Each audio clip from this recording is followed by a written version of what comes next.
Oh. Hey. I didn't notice you there. Welcome. I'm afraid you caught me right in the middle of reading my book of reminders, which I like to just open up once in a while, well, to remind me about what's really important. Chapter 1. Breathing is your first love. After months incubating in the warmth and safety of your mother's body, you enter this world through a traumatic experience. You are either pushed or squeezed through the birth canal or pulled from the womb by the hands of an unfamiliar person. In that moment of uncertainty, you find your first love, your breath. The air that fills our lungs brings life to our body and allows us to move our attention to our other needs. Without breathing, we cease to exist.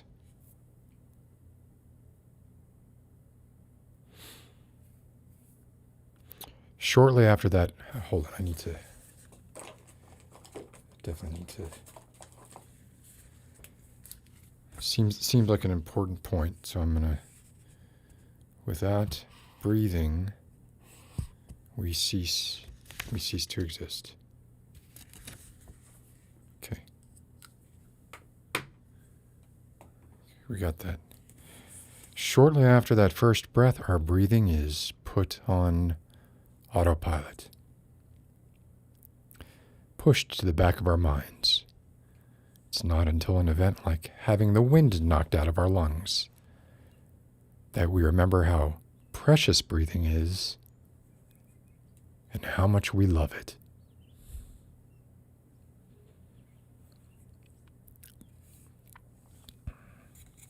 All right.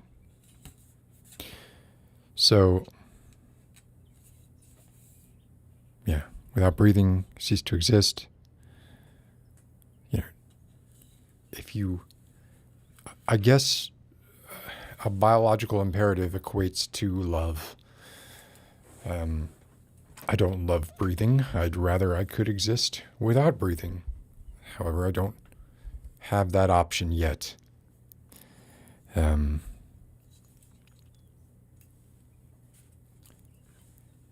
a load of... this...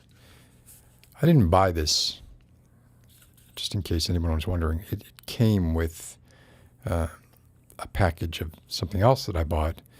And I resent the fact that they slid this into the package of the other thing that I bought, because I didn't ask for it. Don't want it. Don't need it. Don't care for it. Breathing is your first love. These are the reminders. Breathing is your first love. Love is your first gift. Therefore, breathing is your first gift. Transitive property. Your uniqueness bonds you to those who are different. Okay, so you're unique. This statement, your uniqueness, bonds you to those who are different. If you're unique, everybody's different. There's no need to qualify that. You owe the world nothing, and it owes you nothing. Yeah, okay, I agree with that one. Invest in yourself first? Sure. If the oxygen masks come down from the plane, you got to, parents do theirs first so that they don't pass out before they can help their child. There's some value there. I like this next one. Haters gonna hate. I think that might catch on as a saying somewhere. The things you own unnecessary comma, own you. Life is fluid and always changing, and finally, you are the age of the universe. I have a hunch that I admit I have not read this from cover to cover, but I have a hunch that's all we needed was those reminders there. I don't really think we need to go in. Oh, look, there's a section for you to write notes at the back. That's nice. Because there are, there's probably a lot of notes people want to make on that. You are unique. That is okay. Others are different. That is okay. Could have just said, we are all unique. That is okay. And I even feel like definitely a white dude wrote this. That seems to be a... I promise I'm going to finish with this and get to the meat. But I do want to at least give you the preface, just so you can get to the mind of Eric Bandholz. Preface: I created this book as a way to help me become a better person. Over the years, I've learned many great things from individuals far wiser than I am. Far wiser. And I wanted to put those thoughts on paper to help remind me as I face adversity. The ideas and concepts in this book are not new. Some of them go back thousands of years. Honestly, like if this is the first time you're running into these concepts, is the Book of Reminders by Eric Bandholz, as included in a box from, and I don't know, it was like an Etsy shop, I think. Then if this is the first time you're running into these, you got problems. If you want to dig deeper than these reminders, I'd encourage you to look into voluntarism, Stoicism, and Buddhism. This book is not This book is not intended to be a comprehensive solution to all of your issues. You cannot solve every problem in your life with this book. As much as you might think, you might be like, oh, I got to do this by this book, and every one of my problems is going to be solved. He's upfront with you about it, right? Like, it's not going to solve every issue. It's designed to be a starting point, a reminder of the things you have learned throughout your life. The chapters are...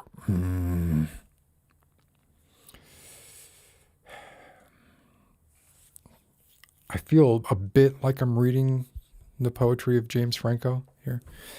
The chapters are organized to mirror the human life from birth to death. Each chapter is designed to stand independently, so you can get quick access of the concept, remind yourself of the core concept, and bring focus to your life.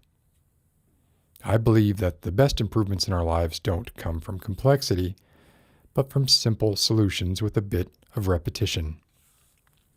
This book is designed to be easy to read as well as convenient.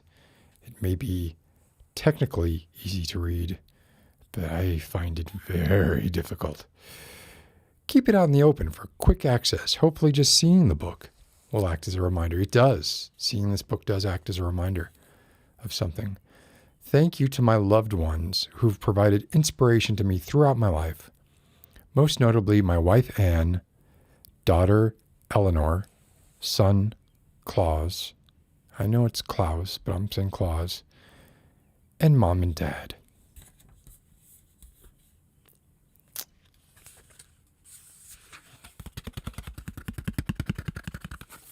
At least it's decent cardstock. And I mean, the gold, the embossing is very nice. Cost a pretty penny. Good evening, everybody. Welcome to... I'm slowly getting drips of this high fructose meat killer onto my keyboard a little more each week.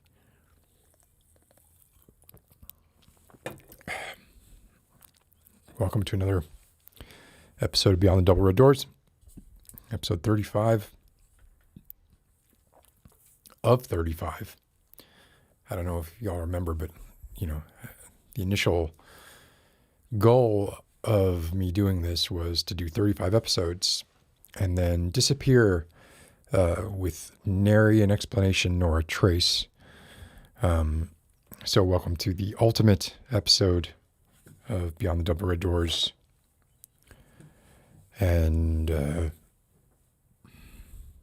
you deserve it. All right, I must say hi to people. I'm joking, by the way. I mean, unless I die. Or, have a change of heart. Don't. I'm not saying this feels like, let me look at my, okay. I'm back. I'm centered. Carondelet, hi. And Nick. Nick, going to be here for the whole thing. That means you're going to be up quite late. Ramona, good evening. Documentary on Rush. Is it Snakes and Arrows?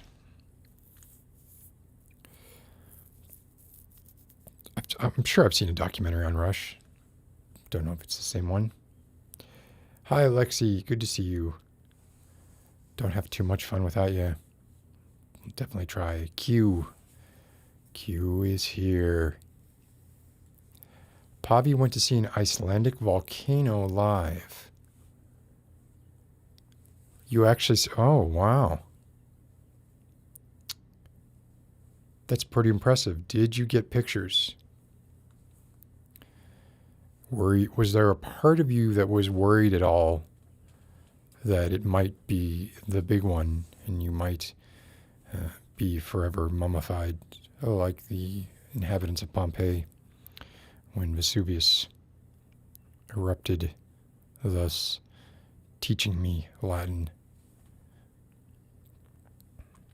Katarina, hello. Flaglow, shooting zombies with a buddy. That's, it's a good thing to do. You don't want to have them running around. And you gotta have a wingman, woman, person. Q.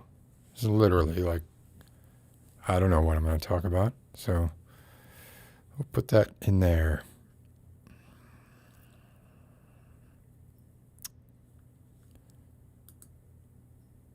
Nasha, your plan for zombies is to start demanding for half of everyone's shit prior, like now. You're going to start doing that now so you can kind of hoard?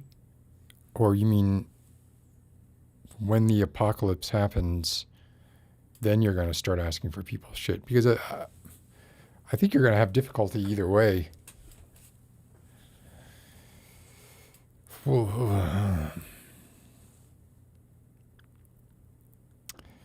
All right, going down here. Warp Raven, if people here are not following Warp Raven on Instagram, she is killing it on Instagram.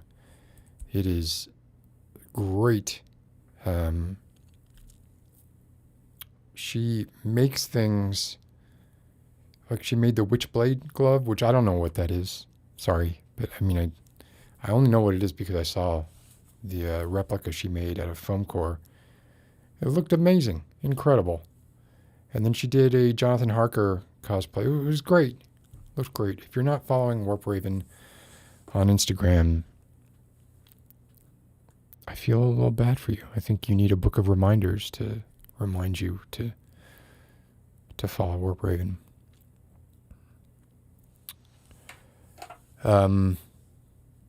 Hey, Ms. Colorful Dreams. Back again. KJ, aren't you all sick of this yet? I get up here. Elksy, how are you doing? I don't know what I'm going to say. I don't know what I'm talking about. rarely does any, well, the only, you know what? The only time there's any value, I think, in me doing these is when we're talking to each other. Like, at least that's the value that I've gotten out of this, has been meeting you all and talking to you all. And that has been a lovely experience. It's a shame that it's the final episode. Isra Khan, good to see you.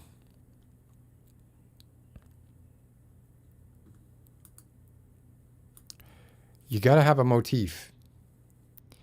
My motif is pretend like I don't know the camera's on when the camera goes on.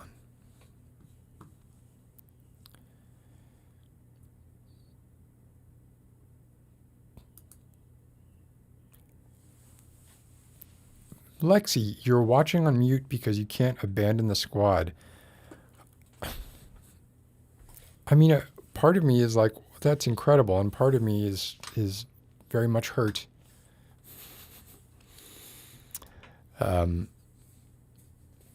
But glad to have whatever subset of your senses you will give to this representation that is presented to you for you to interpret and do with as you will. Writer of Minds, I'm not sure that I've seen you before, so welcome. Q, making fun of me, of course. Maddie, good evening. Hope you're doing well. Exava, bonsoir. King Colton, I don't think I've seen you here before either. That's an avatar. I'm loving that. I want that. Wait, you're not. No, that's Cawthon. I'm confusing you with some. Oh, it just disappeared. Damn it.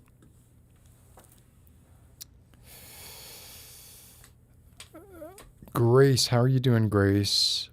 LQ, GG, NYC, good evening.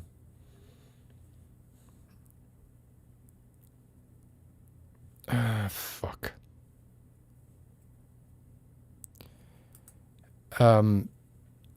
So this happened. I'll address this. This happened. I got an email this morning at like 5 a.m. or something like that, saying that this channel was now eligible for super chat and super stickers, which are pretty silly. If you're making a channel of your own, there's a very clear outline of what you need to achieve to be eligible for monetization. I think it's 4,500 hours watched or something like that in the last 30 days and 1,000 subscribers. I think that's what it is. For Super Chat, they don't tell you. They don't tell you what it is. They don't tell you what you're trying to get to or for. It doesn't matter that I have a linked account that is already eligible for. None of that mattered. Put Nasha back up there, and Nasha, I'm going to address the fact that you did that. But anyway, so I got the email this morning, and I don't know what it was. I don't know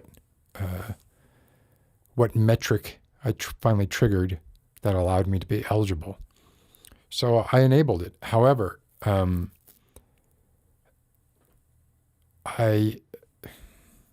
ambivalent about it. And this group is small enough that I get to talk to everybody, pretty much.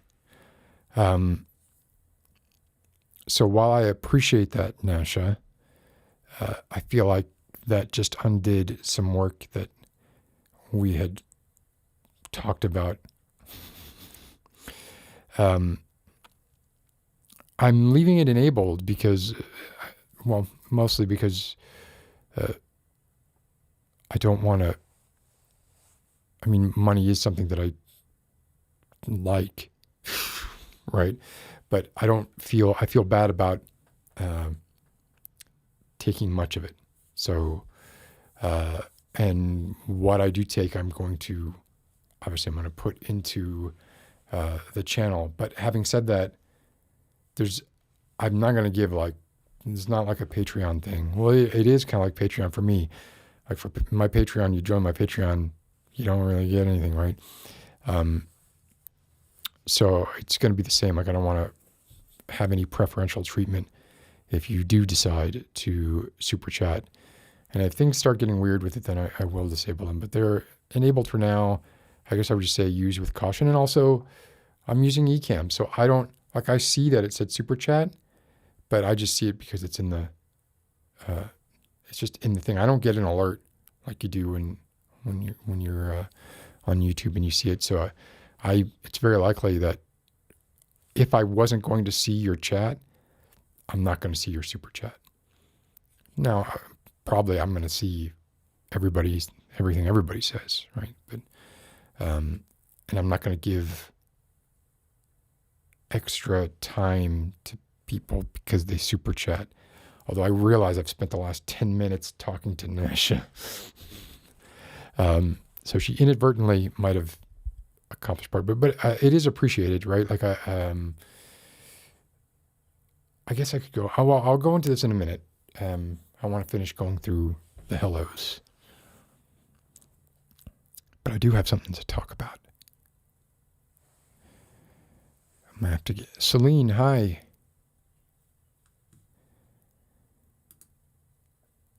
Well, I cannot tell you what I was buying, Grace.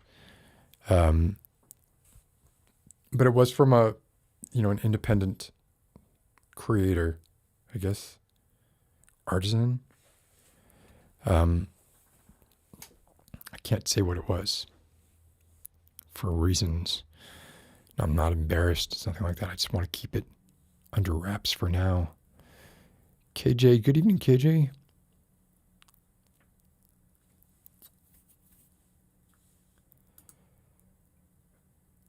Does Taylor Swift have a song called The Book of Reminders? Or Haters Gonna Hate, most likely, right?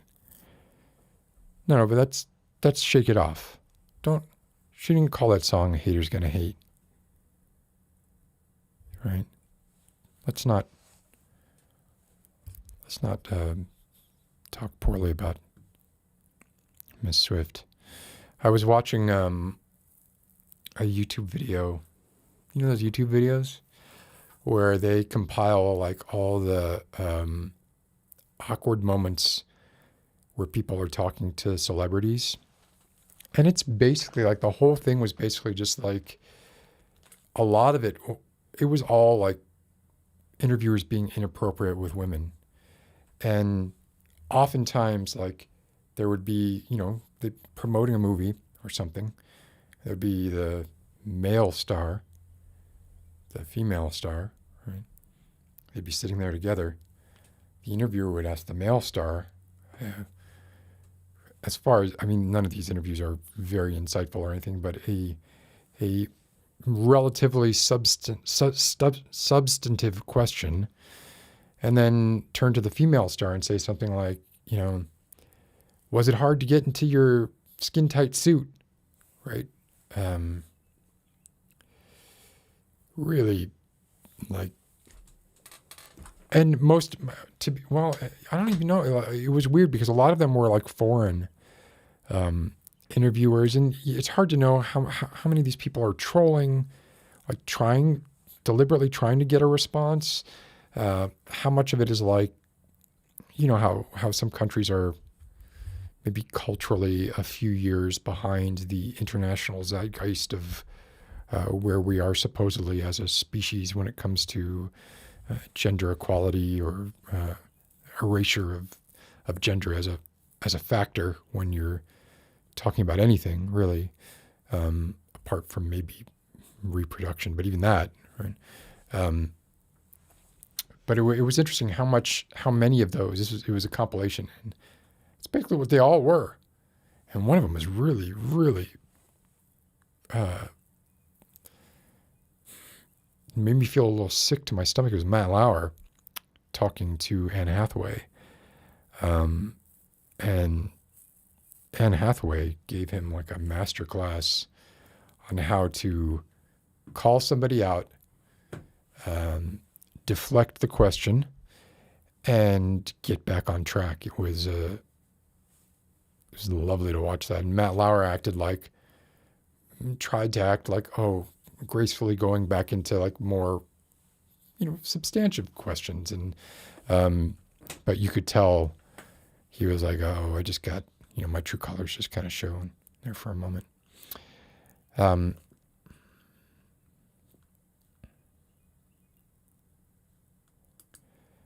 Oh, Lexi, you're spoiling. Darn it. I'm surprised, actually. I assumed this book would not, I did not think you'd be able to trace what I got from this book. I assumed this was like a book that was widely available and not just tied to the specific brand of product that I got, which is not this horrible beard coloring, something else. But this was, so you might notice my beard is quite dark because I did color it, and I colored it for a third of the time it said to leave that shit in because I just wanted it to do a little bit, and it's still just like the moment that went on there is fucking shoe polished it. Makes me want to shave it off, but it's for a video. I have some other things I want to show you for a video. I want to get to the end of this first. Hold on.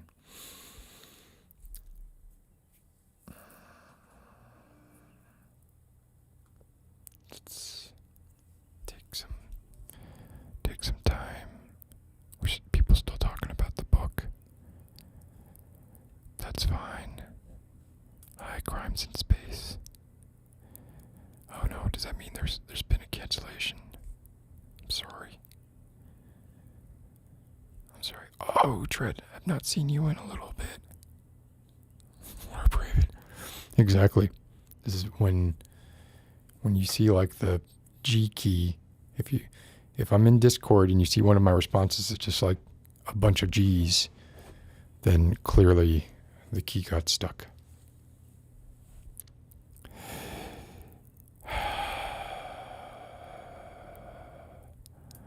Oh my gosh, Nasha. That is a mildly interesting coincidence.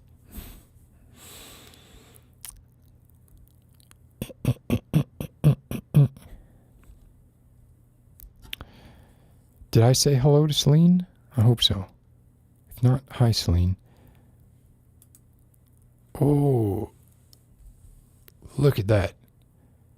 Asterios polyp. It's an interesting name, an interesting avatar. You live in Norway. Glad you said hi. I don't think I've seen you before. Pavi, time is an illusion, lunchtime doubly so. Who said that? No Googling. Who said time is an illusion, lunchtime doubly so?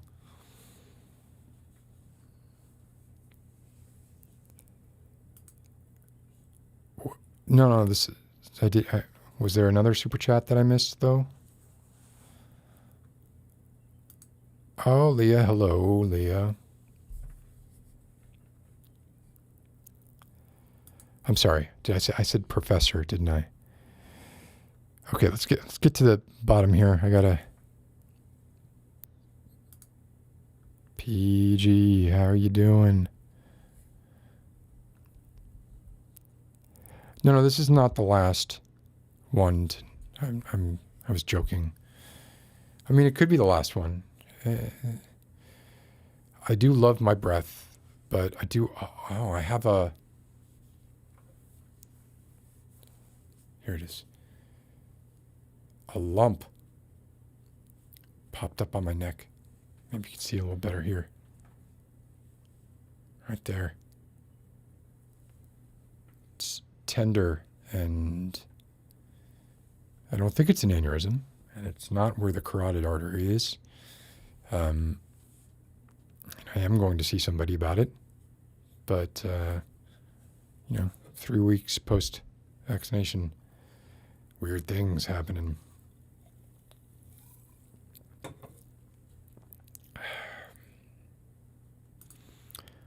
Well, thank you, Nego. As I said, yeah, I went too dark. Didn't mean to go this dark. Next week, Maddie, next week. Oh, hi, Lisa. I thought you might not be able to make this week. It's good to see you.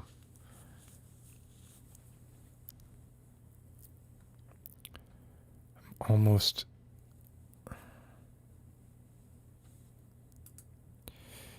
You're telling me that me saying bonsoir deserved being made fun of, but you misspelled the word deserved in your call to getting people to make fun of me for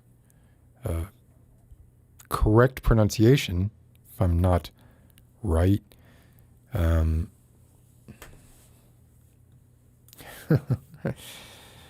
Oh, gosh. All right, let me get to, I got to get to the bottom here.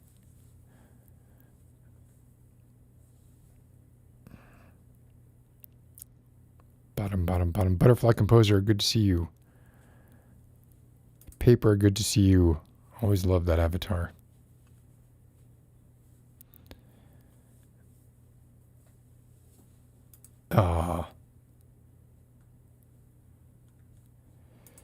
Yeah, it was, I mean, obviously I've known about it, right?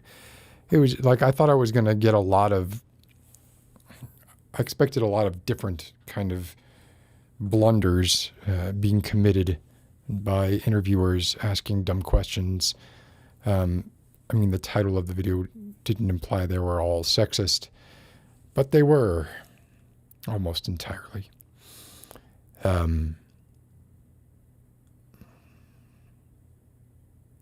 What is this? What? Baby powder or silicone lube? What is that? What is that an answer to?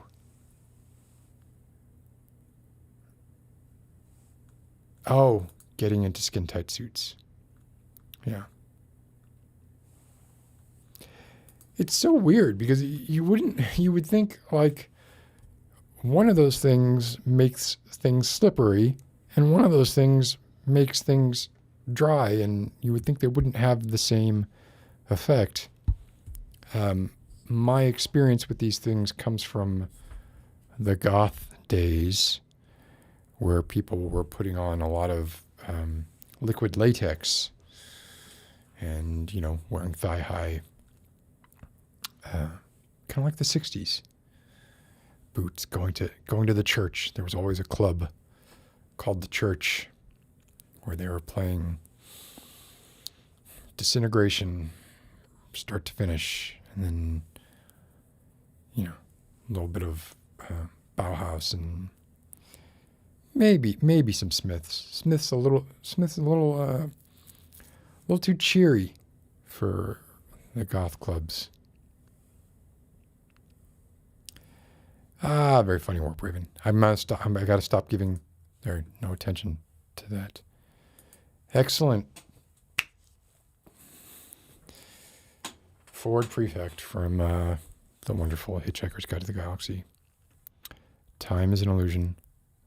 Lunchtime, doubly so. You'd think Schopenhauer or Camus, right? That would be more on brand. But I think Douglas Adams was might have been like my introduction to philosophy. Because really, if you read Hitchhiker's Guide to the Galaxy, it's got tons of philosophy in there and kernels of philosophy in there. Certainly a great deal more than the Book of Reminders. Oh, good night, Maddie. It's good to see you. Wishy, hi. I never listen. Never listen.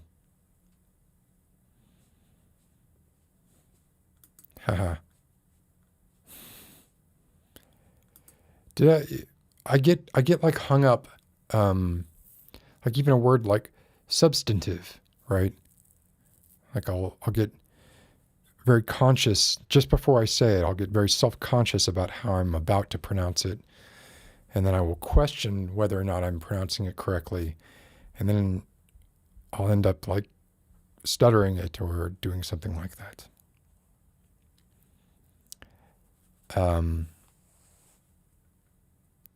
Oh, what happened?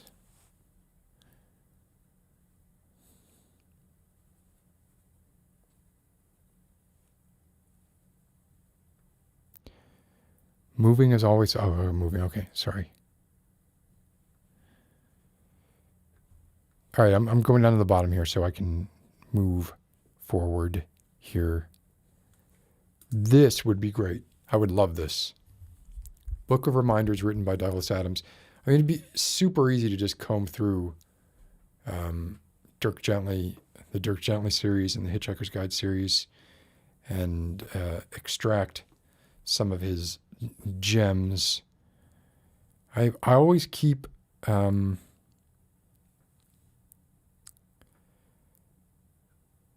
let's see, or was it here? Did I write it down here? Oh yeah, this is Douglas Adams.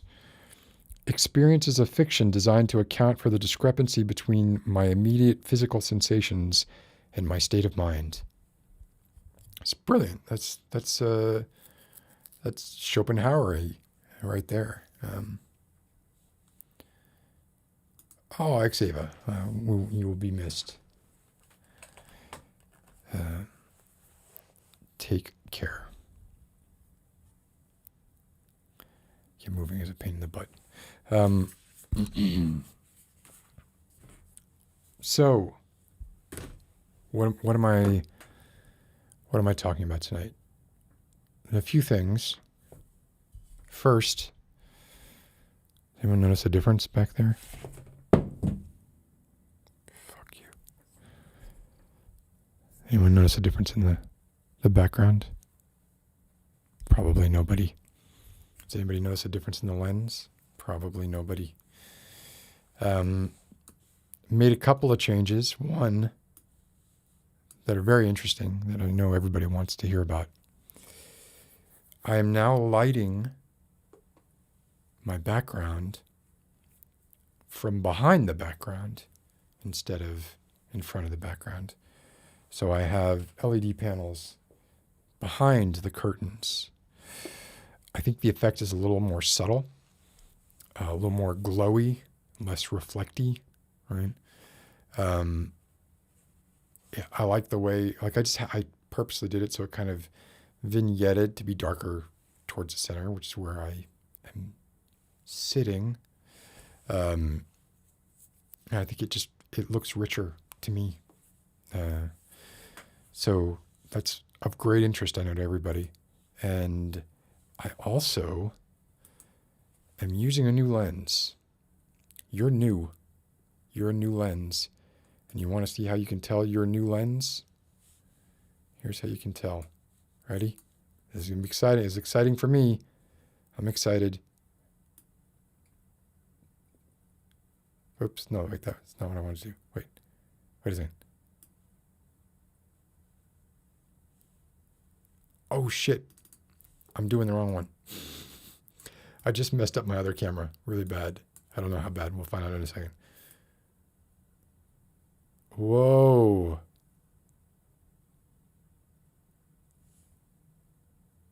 Whoa, can you believe it? No, my face. No, face, thank you. Oh, and then of course I move closer. Face, thank you. Yeah, so I was using up until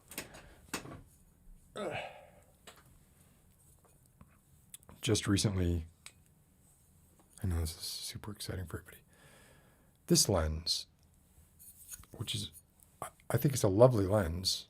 It's a Voigtlander lens. You can see the aperture is declicked, super, super bright, super wide aperture there. Get rid of my mouth. It's a beautiful lens. One of my favorites. Heavy as a tank, all metal. But I was moving towards, I wanted to see if I could get a similar result from a lens that had electronic connections. This lens, there's no, you don't see any little gold connectors there at the end there. So it's not really an upgrade. It's a lateral move in terms of image quality. I pixel peeped these like crazy. The only thing that I could tell was that it was a little bit, why am I getting this? It was a little bit more magenta, which these cameras tend to skew a little green anyway. So I actually correct for that green tint. And with this lens, I no longer had to. Does it do the cool thing? Where are my little magnetic? Does it do the cool thing with these? Actually, I have not tried this, so I don't know.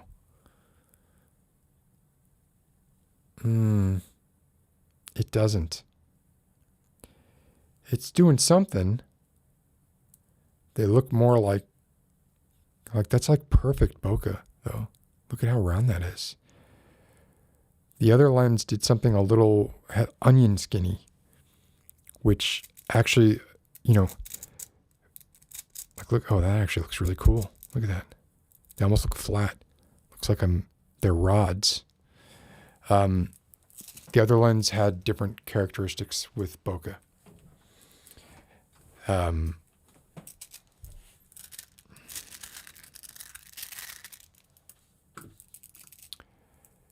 What? Okay, hold on. People are talking about my face. What are you saying about my face?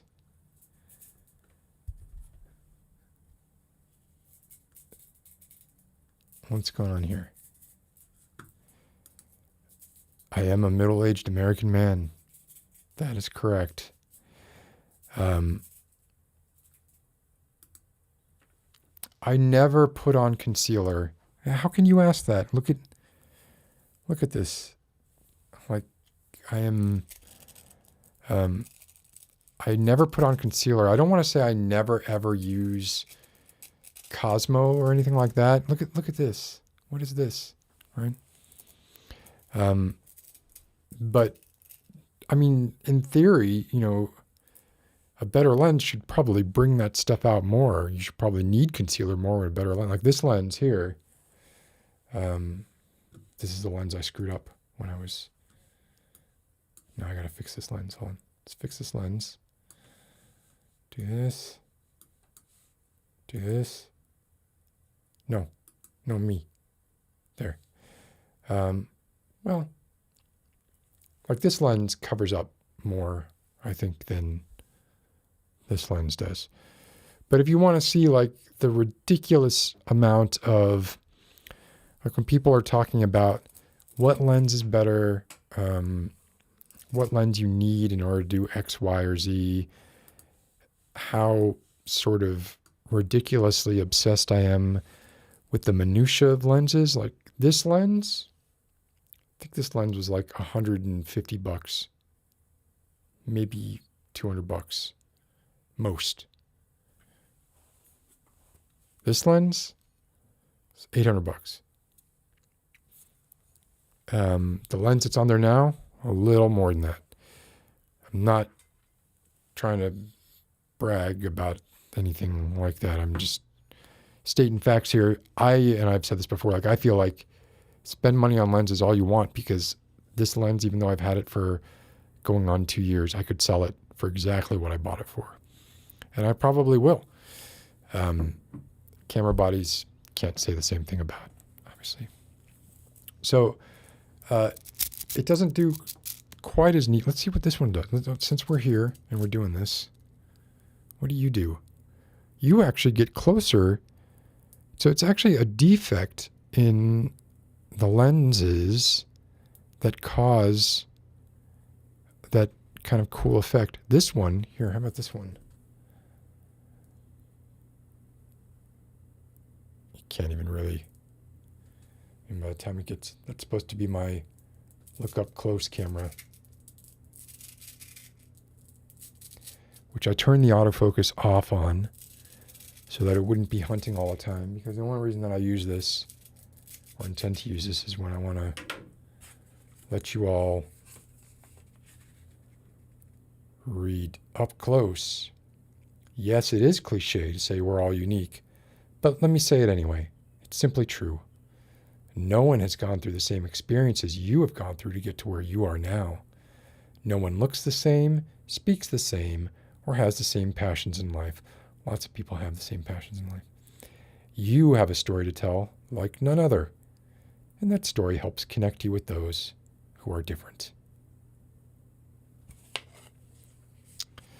Anyway, point being, very little difference, especially in a studio setting like this, as insofar as you can call this a studio. Not much difference in visual quality between lenses that actually cost a lot more or less than each other. But take these same lenses out into the wild, and you'll see that this lens will handle a lot more conditions a lot better than that lens will. It's all about what you're going to use it for. I also have this pet peeve, and yet I'm doing it, right? I have a pet peeve where if I'm watching a review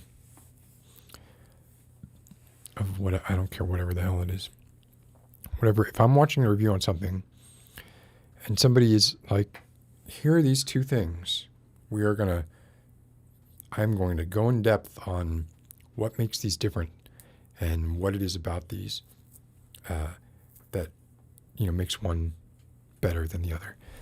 Almost every one of those reviews that you see like that, at the end they say, and in the end, which one is the right one for you? Depends on what you're doing. Which one's your favorite? Depends on what I'm using it for. Why not watch your fucking video, man? Take a stand. Take a stand. I like this lens for this purpose better than this lens. When I'm out and about, I'm going to like that lens better. That lens is just going to be better. It's got optical image stabilization. It's got other things that make it a better choice apart from just the electronic connections. But I mean, this applies across the board. If you're reviewing stuff and you're doing head-to-head reviews, you don't waste my time for 30 minutes. I'm actually quite glad. I mean, I always just go to the end, usually anyway, to the conclusion. I'm quite glad that YouTube has broken up timelines so you can kind of see the little chapter headings or whatever. Because I always just go to conclusion. And if the conclusion is whichever one you like is the one that you should use. The best camera you have is the one that's on you. Dude, I mean, just take a position. Don't, you straddle your fence your whole life, you're going to hurt your testicles. Anyway, also, I don't think you're being creepy at all, Nick.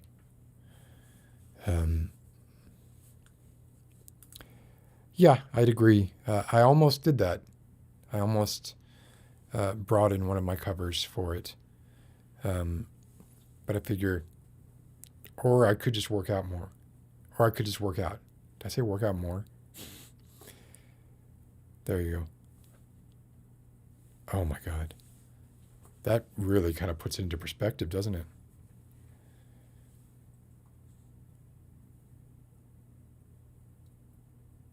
Look at that. Yikes. You get used to the way you look, right? You're looking in the mirror all the time and you see yourself all the time and you just kind of think the way you look is just normal or regular or good. You stop seeing these horrible, horrible things. Okay, so Wishy. It's interesting that you asked this question. Wishy is wondering if I'm going to be doing more gaming streams. which leads me to the next thing I wanted to talk about. I have acquired... I need to... Wait, can I do a little... I gotta do something here. I have acquired a PlayStation 5. Did that... No. Shit. I have acquired a PlayStation 5.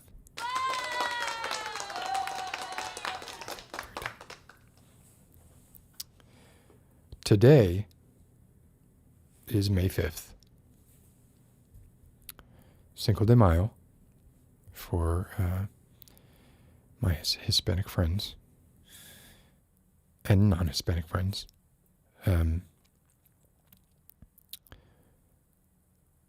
I think a lot of people here know May 7th,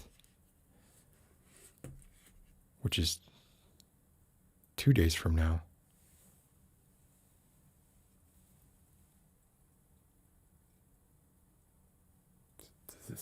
Wait. It's 2 days from now, but now it's a V with 3 eyes after it. 2 days from now, I think we know that Resident Evil 8 Village is going to be released. My intent, although I cannot promise this, it is my intent, is that I will be streaming Resident Evil 8, the PS5 version, start to finish. I'm gonna be resolute about this one.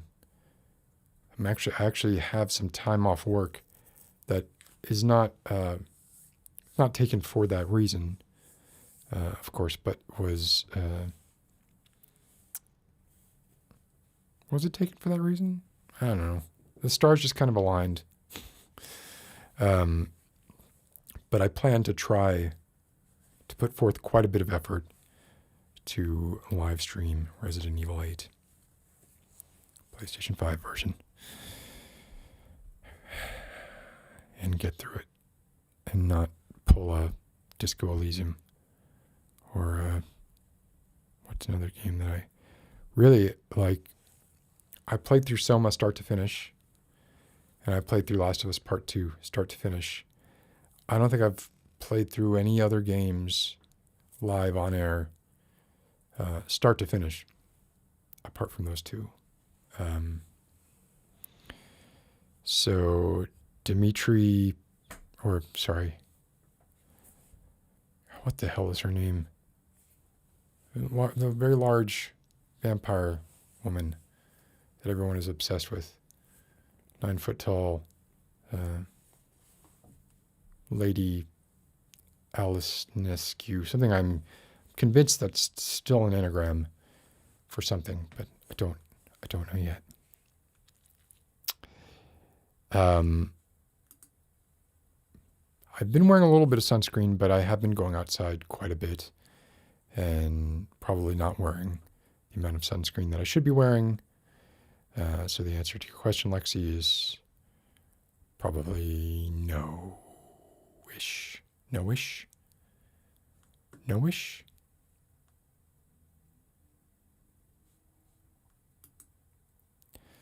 Nothing at all. Today, such a bad day. I gave my neighbor some food, and she said about me I gave her food because I want sex from her, and that broke my heart. What the heck?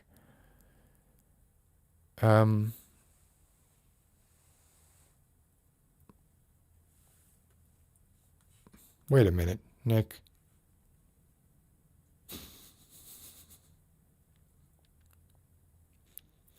I mean, I want there to be... I enjoy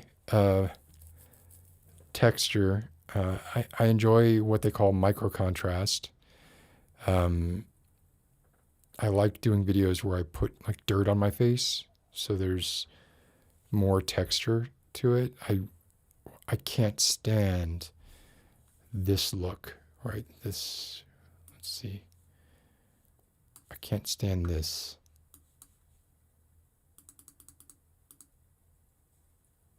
Hey, how's it going? I am eyeballs and nostrils. And, my mustache.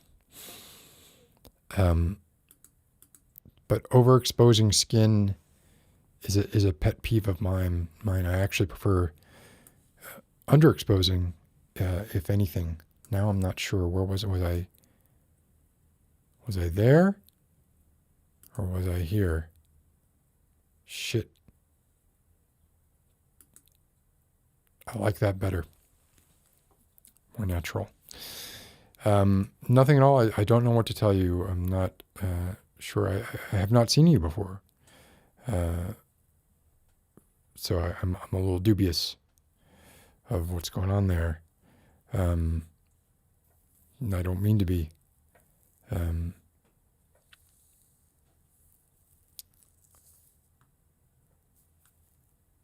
Okay. Well, you all are talking here. That's good. Shoulder pads. Yeah. Pepe. Salsa, guacamole. I'd take them both.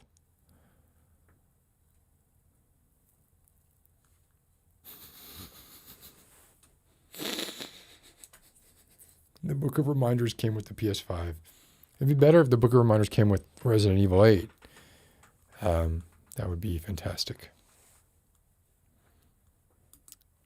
I am a console peasant, yes.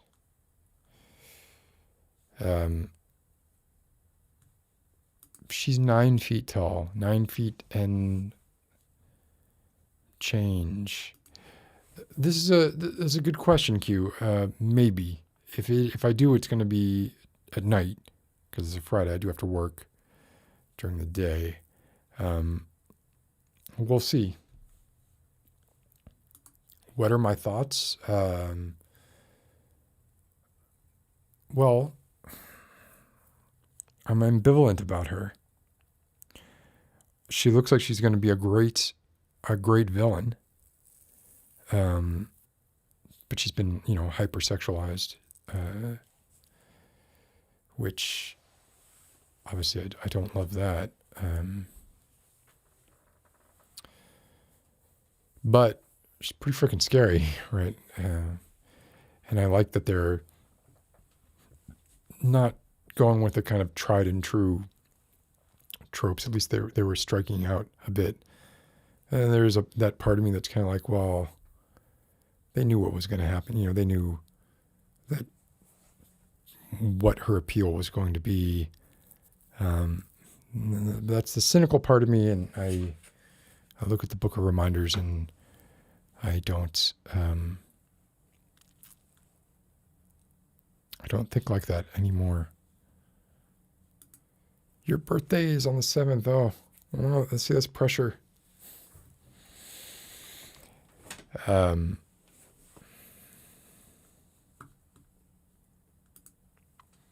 Let's get this out of the way. I am a Miamian. I was born and raised in the city of Miami.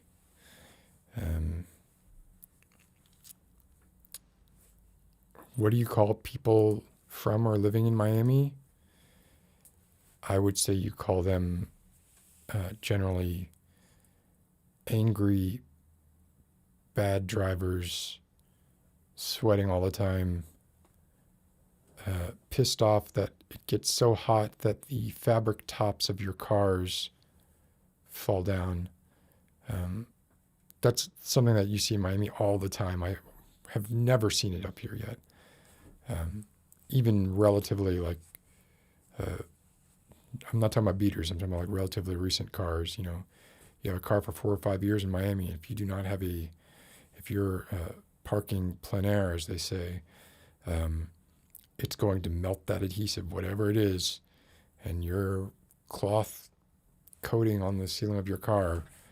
One day you'll get in your car and you'll see like a little bubble, And then a week later, it will be sort of resting on the top of your head. And you'll get a staple gun. And you will staple that shit back to where it needs to be.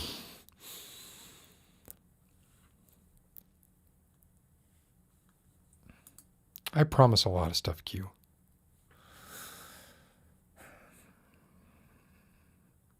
Oh man, I gotta...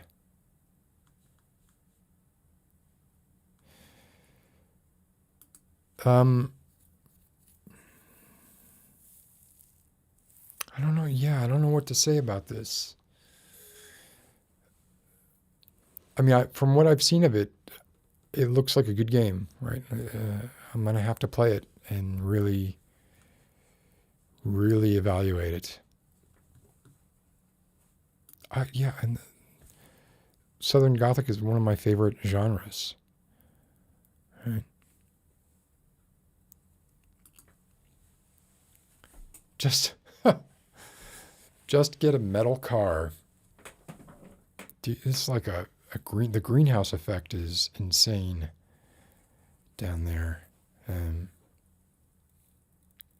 Headliner. Yes, headliner. Sorry. Did not know what to call the cloth thingy that goes on the top of your car. Wait. Who did I make cry? How did I make Kitty cry? Where's Kitty A? What? By not telling the truth? What? I'm having trouble following the chat. So, in the spirit of what I do when I'm having trouble following the chat, I move on and talk about unrelated stuff. So, plan short term, PlayStation 5, Resident Evil 8, anything else I can get my hands on that looks interesting. Gonna do it. Am I gonna do it here? Am I gonna do it on the main channel? I don't know. I've been having some thoughts about that lately. I've been having some thoughts about my interest, or rather waning interest, in creating ASMR videos. I'm not sure what to do about it. I'm trying to... I find what I'm doing is I'm trying to do things usually by making or purchasing stuff that are maybe, something that's going to give me a little bit of, inject a little bit of that oomph back in. You know what I'm talking about? A little bit of that oomph. Get me a little excited to create something again.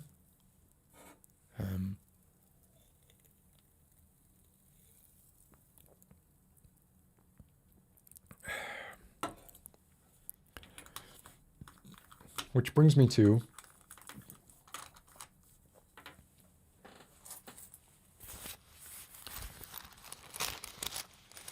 my leather sack.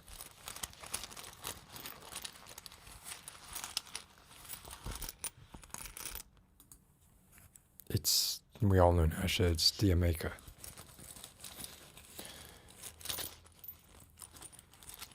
What's in this leather sack? Oh shit, it's all falling.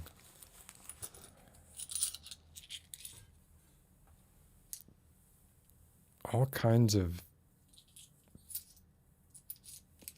Well, that does me no good at all. And there goes, I guess was the equivalent of a penny. It's the Dragon's Hoard. I'm slowly, in pieces, creating, and by creating I mean kind of assembling a set of sorts wherein I can execute this idea of the lost, forgotten journals of Jonathan Harker. And to that end, I have Look at this thing. I was super impressed by this. Like when I saw it and I ordered it, I was like, well, this is probably not going to be anything like what it looked like. If anything, it's a little too ragified. I used to, in older videos, I would make a lot more of the stuff. And I used to make old paper. I did a what's in my bag video where like the premise was the bag is cursed. And I found like an old letter in the bag, and I made that paper by essentially just taking regular thick cardstock paper and putting it on like a cookie sheet with ground up coffee and Nestle's Quick, powdered chocolate milk for those of you not in the US who might not know what that is, and let it sit, and that worked really well. And then singe the edges on a bunch of them, but now I'm sort of more in the state of just like, well, probably just gonna buy it, and do some of it myself and buy what I can buy. So the goal would be that I have a set that looks vaguely Carpathian /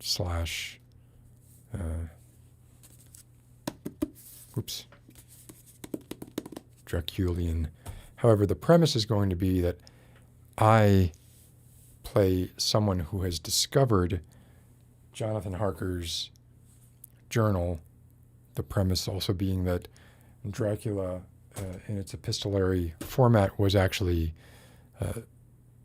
based on a true story, and these things were lost to time, and that Bram Stoker actually gave Jonathan Harker a bit of a break by leaving out some of his even more oblivious diary entries, because anyone who's read Dracula knows that Jonathan Harker had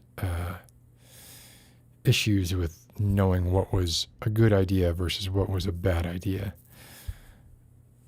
I've got a few more things coming before I can do that, but hopefully that'll be something I can do during the time off as well.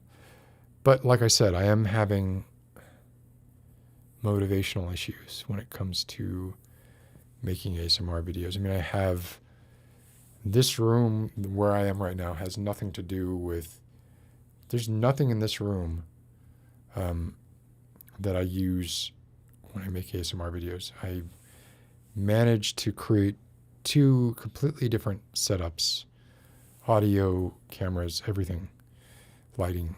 The intent for that was I wanted to streamline the process as much as possible in the hopes that that would remove these obstacles, or help remove this obstacle that I had in my head where I was just having trouble doing stuff. But now, like,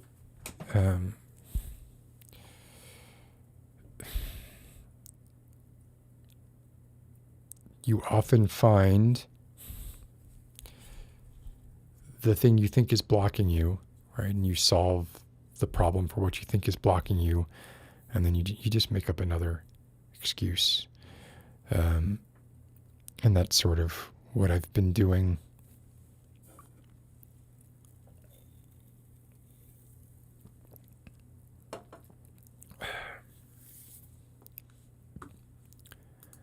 I know where you're going with this, Olivia. Amazon had something to do with it.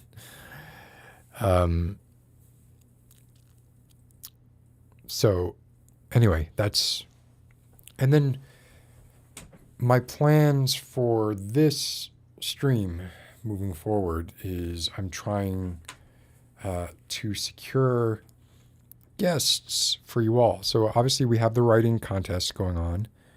I hope people have not forgotten about it. I realize we've still got, almost an entire month to go. But hopefully people have not forgotten about it. I'm very excited about that. I'm generally excited when I can somehow involve other people. And to that end, I'm trying to secure some guests to appear on this broadcast. Now,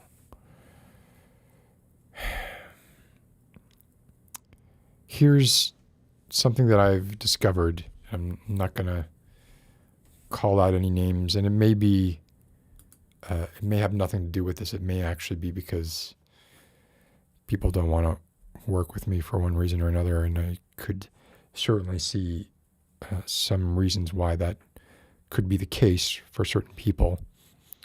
But I've discovered that a lot of people don't want to do live.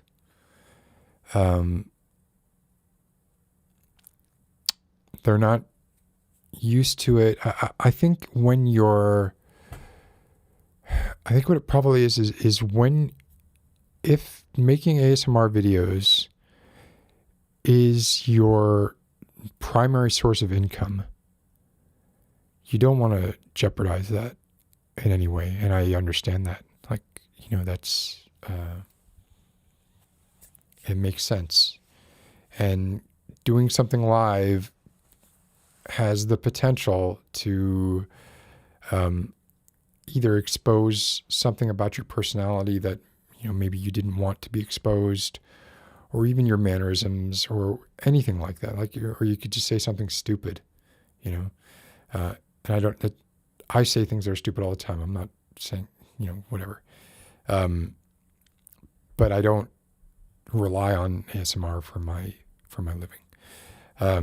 If I did, I would be much more circumspect about what I did, and I could see where it would be maybe a little daunting to agree to just go live with some,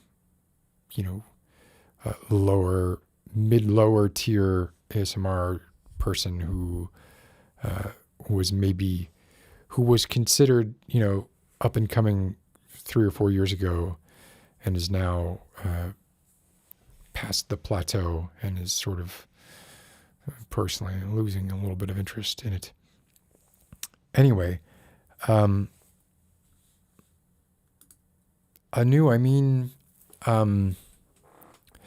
not necessarily ASMR artist, but that is primarily who I'm reaching out to, wanting to talk to those people specifically, but also other creatives, just any, it could be anyone who I think you all might be interested in hearing from. I can say, what can I say? Looking at my calendar. In 3 weeks, that would be May 26th. In 3 weeks, if you can make it to the stream, I would try and make it if you are into ASMR. Just like to get it totally like off anyone's minds, not talking to or reaching out to Ephemeral Rift. That's not at all what I'm referring to. But I know that like people are kind of always saying that. That's not what I'm talking about right now. So yeah, I'm also probably, let's see, next week too. Yeah. I have a few people lined up. Hopefully they come through who agreed to do it live. And one, I mean, I so want to like say who it is. And I was so shocked because I reached out to several people. And I generally like reached out to people who was like well, there might be a chance in hell that this person might do it. But there were a couple that I was just like, well, there's no way this is going to happen, but shoot your shot, right? And this was a shoot your shot, and it was amazing. Like the amount of prevaricating that I saw kind of going on, like generally with people, where it was like, sort of like, and I'm not trying to talk shit about people. I'm just saying, like, this is how people are concerned about how they're seen. These are, for better or worse or whatever, these are people with public personas, and people have a certain perception of them, and they need to preserve that in order to preserve their livelihood, right? But the amount of prevarication that I kind of saw when it came to like, oh, well, exactly what do you mean? Like, exactly what sort of things are we going to talk about? Exactly. It was just like very, there was a lot of, just very, I want to say wishy-washy, like just sort of fear around it. But this person, who I just was like, this is never going to happen, just replied like, yes, anytime, tell me the day. And I was shocked. And I think you all will be shocked. It's probably not somebody that you would think of. But yeah, if you have any interest at all in ASMR, you absolutely know who this is. Anyway, so I don't want to dwell too much on that, but so yeah, that would be next week, and then the 26th is what I have sort of lined up right now. I'm trying to do more. That would be so wonderful. It's not ER. I don't talk to ER. Do not talk to ER. What does Matthew McConaughey have to do with ASMR?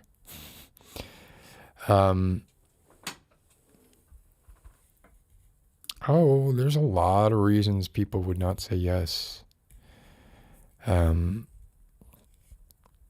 But anyway, I'm not gonna reveal it because there's, shit could still go wrong, or something could happen, right? I don't want to promise something that and not deliver. I would much rather over-deliver and under-promise. Although I realize by doing this, I have just sort of implicitly over-promised, because I'm like, y'all are gonna go nuts, right? Anyway, what else do we got? I'm in the middle of, and I will go back to counsels and maxims every once in a while. It's not that long. I think it's like 8 hours, like an 8-hour read of an audiobook. It's probably, if there's a Schopenhauer book that you can digest in a reasonably small amount of time, this is it. Like, it doesn't get any simpler than counsels and maxims. Counsels and maxims, also referred to as I don't know. There's another title for it, but you just look for counsels and maxims. It's great. The guy was definitely troubled. Had some messed up views on things, but given where he lived and when he lived, I'm willing to cut him some slack, I guess. But the general principles are pretty sound. This How can I not? What? Come on. So let's talk about stuff.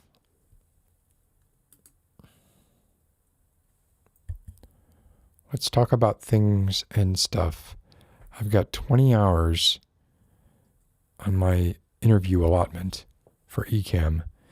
When I started doing this, I was like worried. I was like, oh man, it's going to be hard to not go over that 20 hours. But it seems like there was a novelty to it at first, and then people sort of lost it. And I understand, right? This is people want to consume this, right? This is not necessarily something people want to create. But if you're interested and you have something you want to talk about, a dead symbol at gmail.com. Let's get it going. Oh, Carolyn, how are you doing? Good to see you. Don't know how long you've been here, Carolyn, but I'm going to be playing through Resident Evil 8 starting this weekend. I only say that because you write about video games. Let's see what we got. Who's brave tonight? Who's taking the dare? I'm so nice to everybody.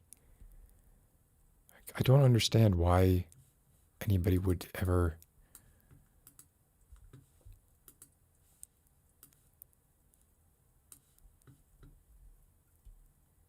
Oh, look what we got. We got somebody.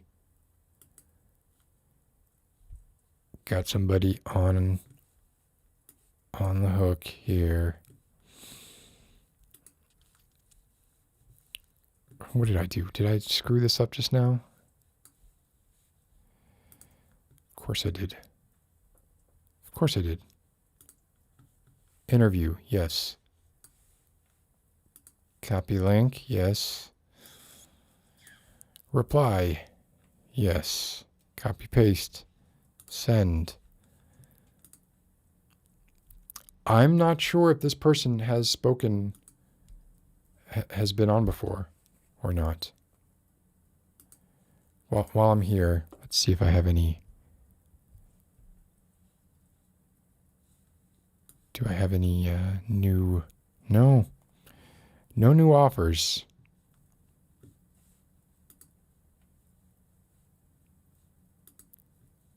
Oh, no, that's okay. Look, people. A lot of y'all. I think you think you have nothing to say, and it's definitely nice. Like if when you call in, if there's something you want to talk about, that's great. Helps me. But you don't have to, right? Like, we could just talk about who you are. People are interested in knowing who you are and learning about you. We have a regular, and we have a helicopter. Not much has gone on this week. I don't have...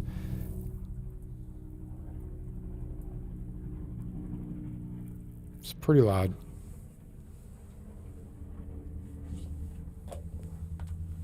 I usually will have like some story of something ridiculous that has happened. But this week I don't have a lot. All right. I don't think this person has been on before. I don't think. I'm not 100% sure. So don't get mad at me if I'm wrong. But you know them as, well, you know them the same way I know them. It is Katarina. And I can hear an echo. Is there any chance you have headphones?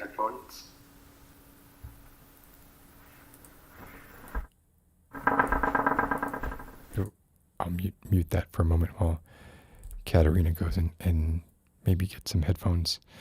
That's the other thing to note, right? Like if you're calling in and you're hearing my voice, then it comes back in and then you get the feedback.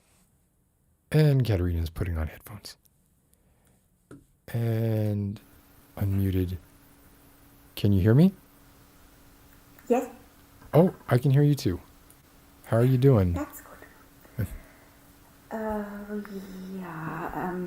Bit tired.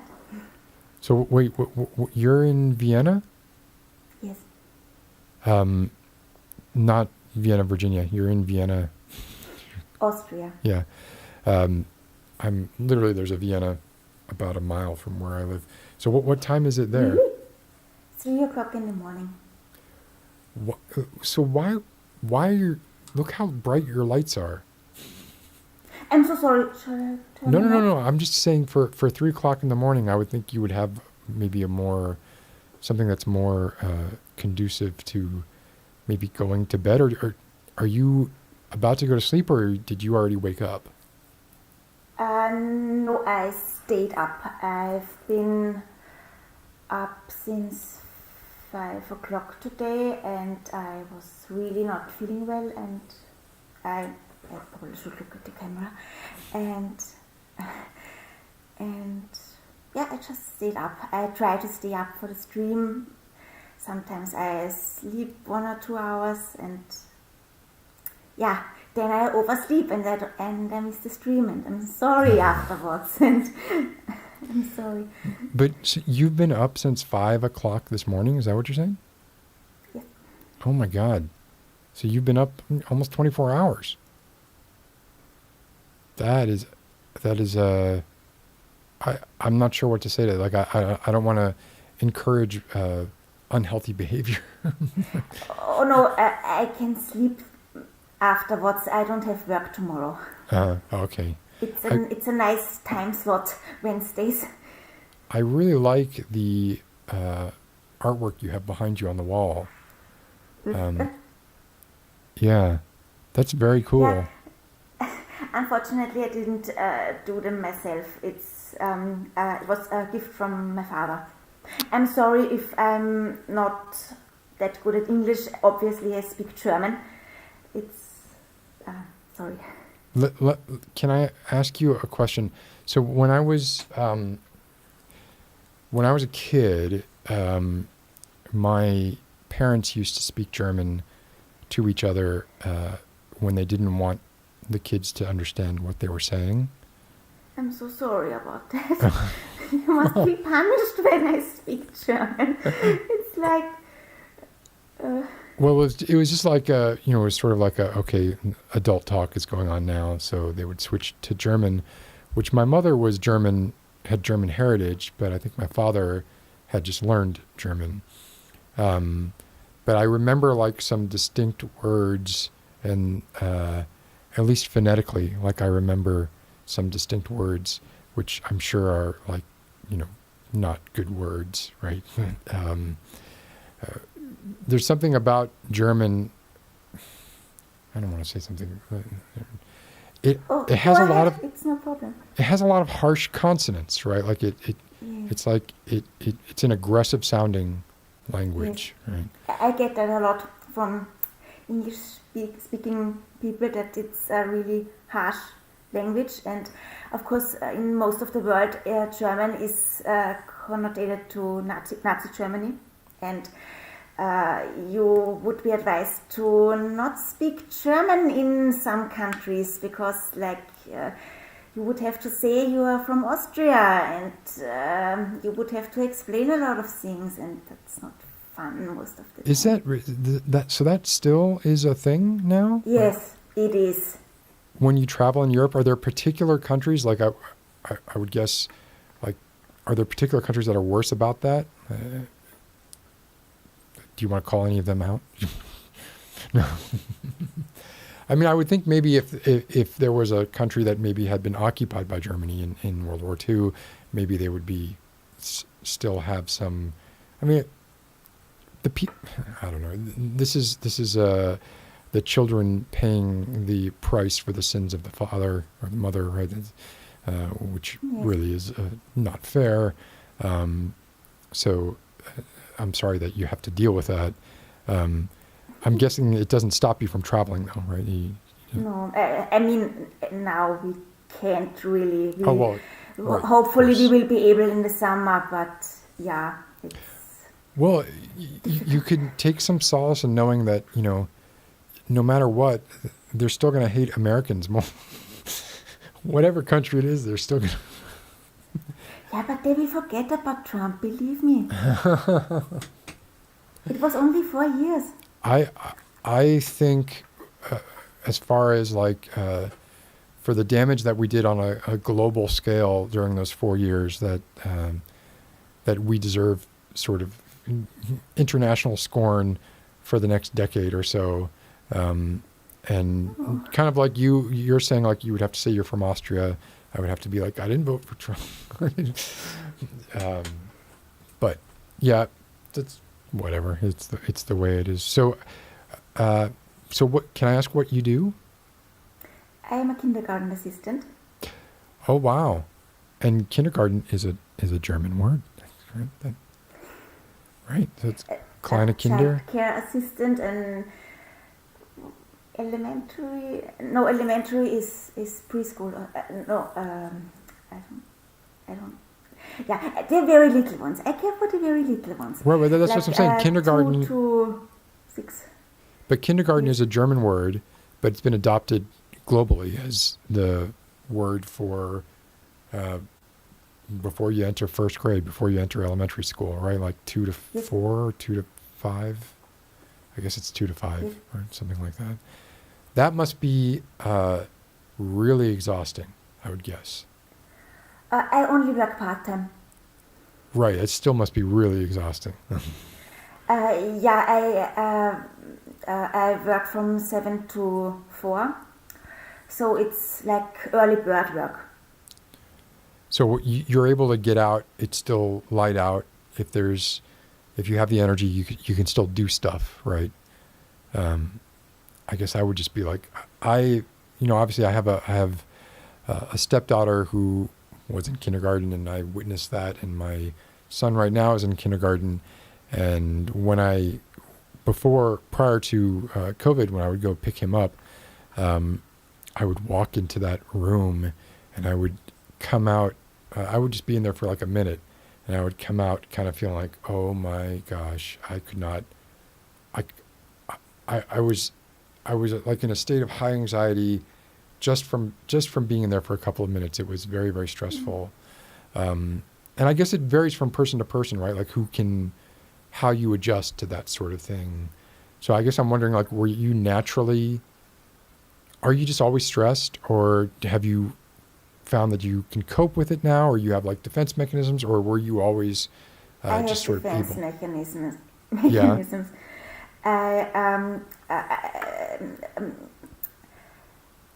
It's funny, I am a person with really high anxiety. I am a person with post-traumatic stress disorder. Oh, I'm sorry.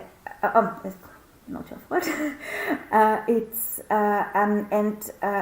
Working with children helped me with that. Still, when we are above a certain sound level, it's just, please stop screaming. Please stop screaming. And it all blends into one just massive. Yes. I used to get, I don't know the English word, tinnitus. It's like this tinnitus, ringing in the ear. Yes. And I used to get that a lot before I worked in kindergarten. It's funny that I don't get it now, but I always worried that it might come back or stuff. But it's fine. I really like the job. It's nice. It's very rewarding. And you're back at it now. It's in person now, or is it? We are always in person. We have been in person since last year. Oh, really? So there was never a remote? No. And nobody cared about it. Nobody. They are always talking about the teachers. Oh my God, the poor teachers. Yeah. they don't have to feed the children. They don't have to change nappies. They don't have to hug them if they cry. They don't have to clean noses. They just stand there and teach. I mean, nothing against teachers. It's a difficult job, especially in the pandemic. But they are not that much in contact with them. So you're saying it falls to you, like, or people in your position, to do more of the direct contact work? Is that? Yes. So in the middle of a global pandemic, your job consists, I mean, let's face it, like everyone in kindergarten, there's snot pouring out of every nose or tears coming out of every eye, wax coming out of ears, right? Like many of them cannot speak without spitting, right? And certainly they have no problems with looking you right in the face and sneezing like right on you, right? But that's what they do. They are 2 years old. They can't help it. Oh yeah, no, And I'm not blaming the kids. I don't think, maybe a few of them are doing it on purpose, but for the most part, I think, they're doing what they can. But for you, for the position that you're in, I would think that would just be not only stressful from the perspective of like this constant level of decibel noise and constant sort of like, as soon as you get one thing under control, there's something else going on, and it's just sort of a circus almost of chaos. But then you also have what seemed to me would be like, the air would just be full of minute particles of saliva and sneeze bits. And did you manage to not contract COVID? Yes, I was lucky. Because when the pandemic started a year ago, we didn't have, the parents didn't send the children to our institution for like 3 months or so. We were rotating in like 2 persons per day, and I was rescheduled to working at our monastery. We are a Catholic kindergarten. Oh wow! And I was just sitting as a porter, and I was closing doors all day, and I was staying away from our sisters as much as possible because they are old and they could contract it. Yeah. And we were closed like for 3 months, I think. There was nobody there. And then everything returned to normal, practically. And are the sisters the teachers as well? No. They are old. They are like over 70. Okay. They are like they have been the teachers when I was at school there, but not now. Yeah, because that was my recollection when I was in Catholic school. Was the nuns were teaching, certainly sacred studies and some other stuff as well. Mm-hmm. But yeah, that must have been, that must have been extremely frightening for everyone involved. Yes. So can I ask, what is the state? I sadly, I don't follow, it's all I can do to keep up with where the U.S. is when it comes to that stuff. But what is the state now of infection and vaccination there? We are now in our fourth, I think it's the 4th lockdown. We have been since Christmas.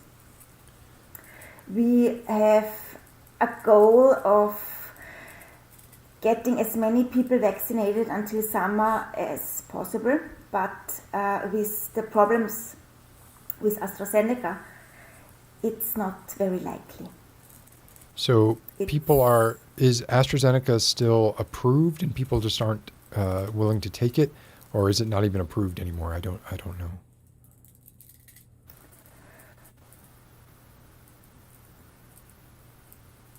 I don't know if I cut out there. Did I cut out there for a minute for you, Katarina? A bit. I think I froze for a moment. I'm sorry. Okay, no. So I was just saying, is AstraZeneca still approved and just people aren't taking it? Yes, it is approved. We stopped it for a while, I think, but Right. now I got vaccinated with AstraZeneca. I got my first vaccination in March. I was very, very lucky to get it this early, because there have been like so many people who might have needed it more urgently than I did. Right. But it's in my line of work, it was our time slot and we got it. And I was so devastated that half of the people in my job at our kindergarten didn't get the vaccine. They didn't want By choice. to get vaccinated by choice. And that's really unfortunate, because now we have to keep up this chaos until fall, and it's awful. It's just awful. It's just awful. Has there been any cases in your school or any that you know of? Yes. Yeah. We have had children in quarantine. We've had teachers in quarantine. We've had, I think, 4 people in our kindergarten, but they were just cases. We think they have it, but they didn't have it. But it's really a problem if they have to be in quarantine and can't come to work. Right. And it's really a problem. So they don't see you getting to any sort of threshold of herd immunity or anything like that. No, not by far. It's not in the long run. That might be achieved, I think, some around this time next year, maybe. Yeah, it seems We are like far too slow. it seems like there. I understand the reluctance to take AstraZeneca or Johnson & Johnson, especially when there are the other vaccines around, right? Like that don't seem to have any of these issues. And ironically, the vaccines that are using the less tested technology, the newer mRNA technology, as opposed to the adenovirus vector, which was one of the reasons why I felt better about getting Johnson & Johnson. Of course, Johnson & Johnson was paused the day after I got my injection. So it's been a month now, right? And I do have lumps in my neck, and I don't know what they are. I got to get them looked at. But apart from that, it's been okay. And I've AstraZeneca was hell. Oh, was it? Like as far as your after effects? I never had like this shivering. In the first moment, I thought I had an epileptic seizure. I was cold, I was shivering. I have never had this. I didn't know what this was. I had fever like, I don't know the degree in Fahrenheit. I don't know. It was just really, really high. I felt like it was really, really awful.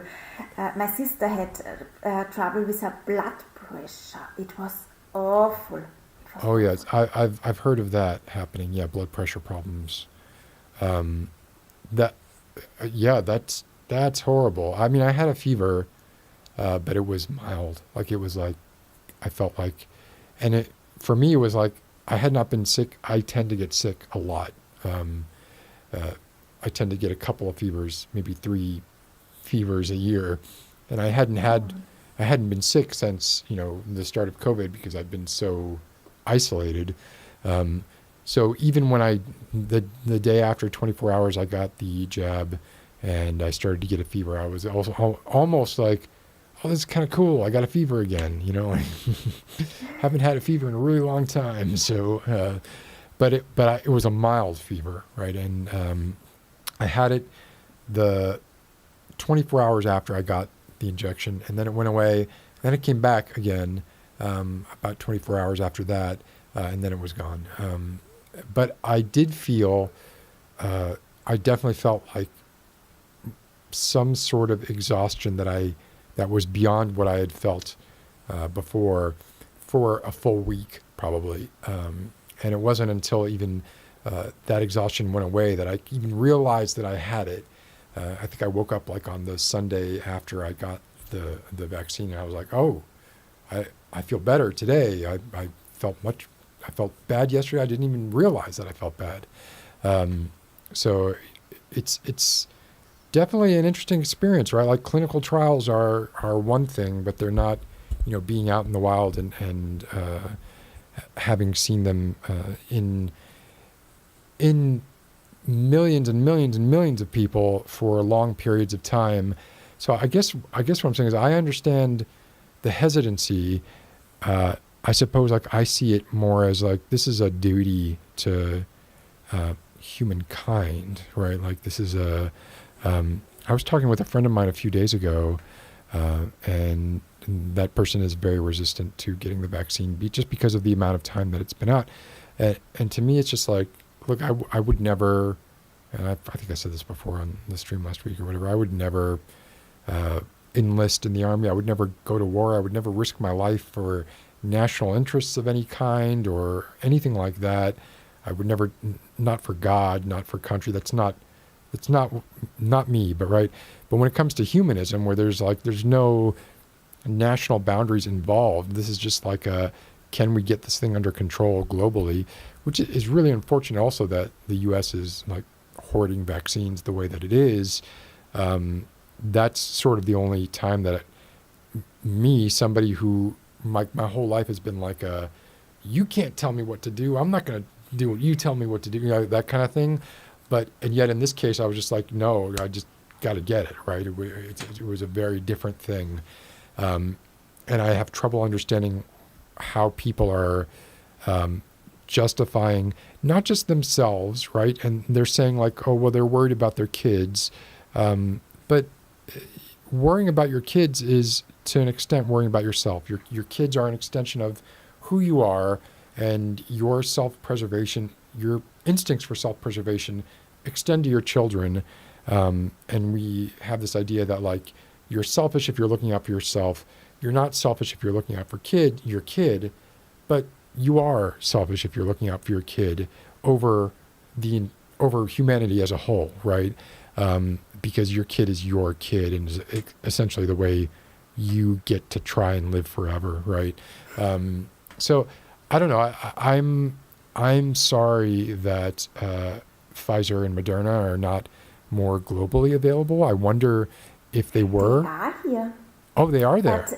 But in the moment that my professions group had its turn, AstraZeneca was the only one available, and it was the only one that could be given to people my age.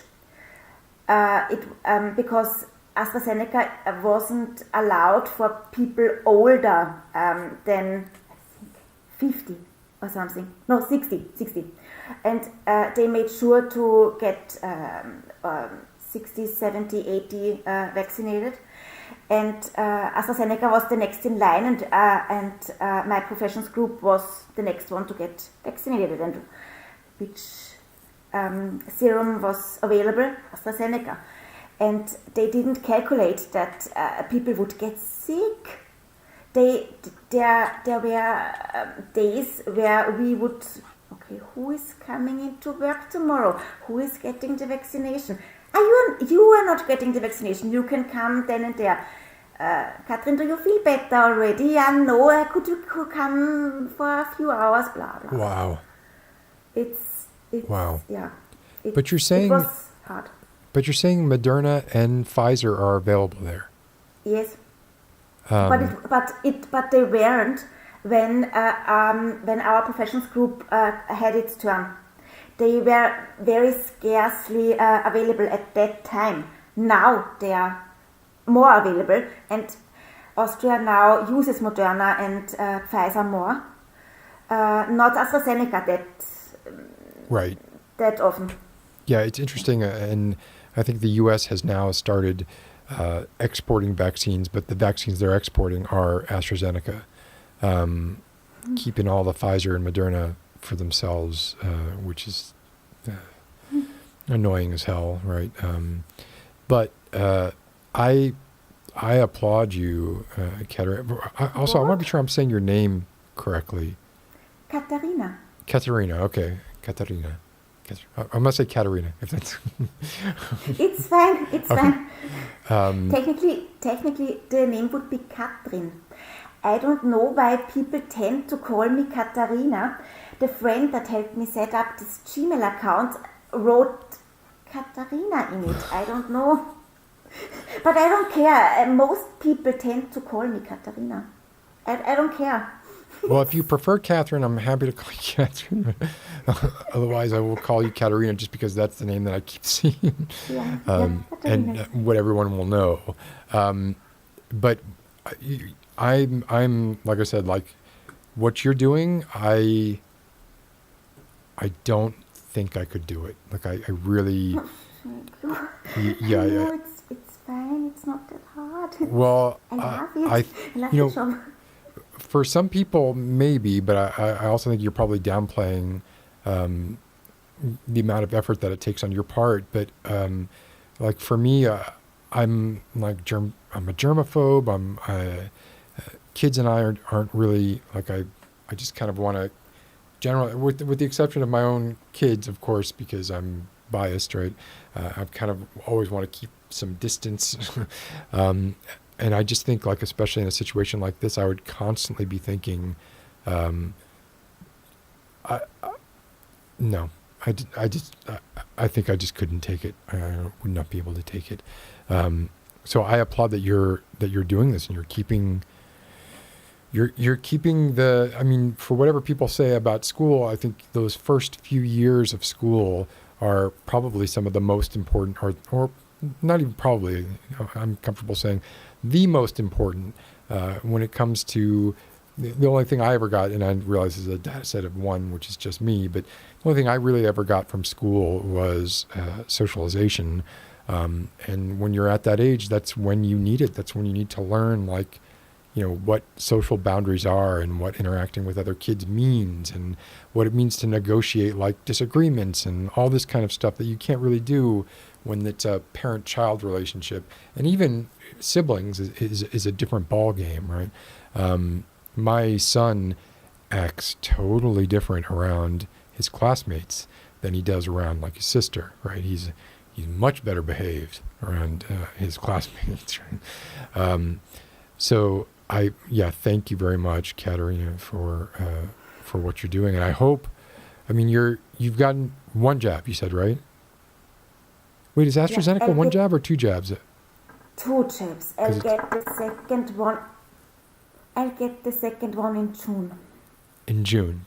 Okay, but even with the first jab, you have, you know, even if you were to contract COVID, your prognosis would likely be extremely good, right? Yeah.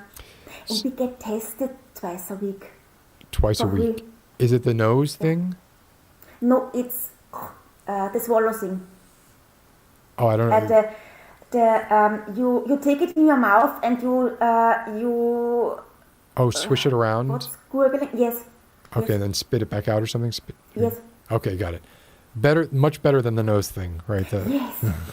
I hate the nose thing. We have it for if you want to go to the restaurant, then you have to do the nose thing. But yeah, If you want to go to a restaurant? Yeah. So at the restaurant they do aren't it? open.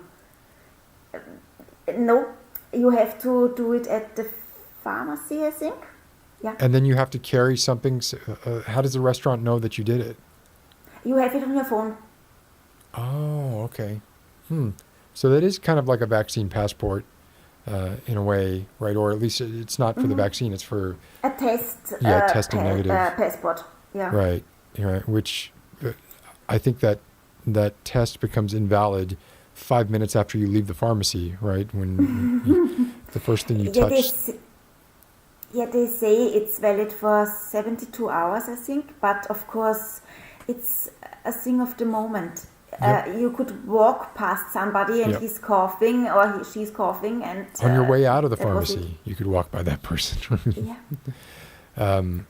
It's a crappy situation that we're all in, and I'm just glad there are people like you who are strong enough to do this stuff because, like I said, I would have thrown my hands up and just been like, oh God, I cannot handle it. May I ask? I hope that May you're I able to ask- get your second jab in June. You said June? Yeah. Yeah, and Yeah, hopefully June. the side effects from that are not as bad as the first one. They said that the second shot of AstraZeneca is like a walk in the park. Compared to So Pfizer, I where hope it's so. the other way around, right? Yes, Yeah. I've heard. Yeah. Okay, great. May I ask you a question? Anything? Yes. The writing extravaganza thingy. Oh yeah, that thing. Obviously, as I'm not a native speaker, I have help. Is that a problem? As long as that, I would have no problem with like 8 people working together or a dozen people working together for one submission. What I don't want is the other way around, right? I don't want like one person doing a dozen submissions, right? To try and play the numbers. So yeah, no, I have no problem with that. It's now if you won, right, you would get the prize, and then you would just have to negotiate with this other person if there was. Yes, Yeah. yes, I will. Okay, I so would. yeah, as long as it would just go to you, right? But yeah, that's fine. That's absolutely fine. It's also fine if the I don't want people to stress too much if they're ESOL or English as a second language. I don't want people to stress too much about that, right? Like it's more about the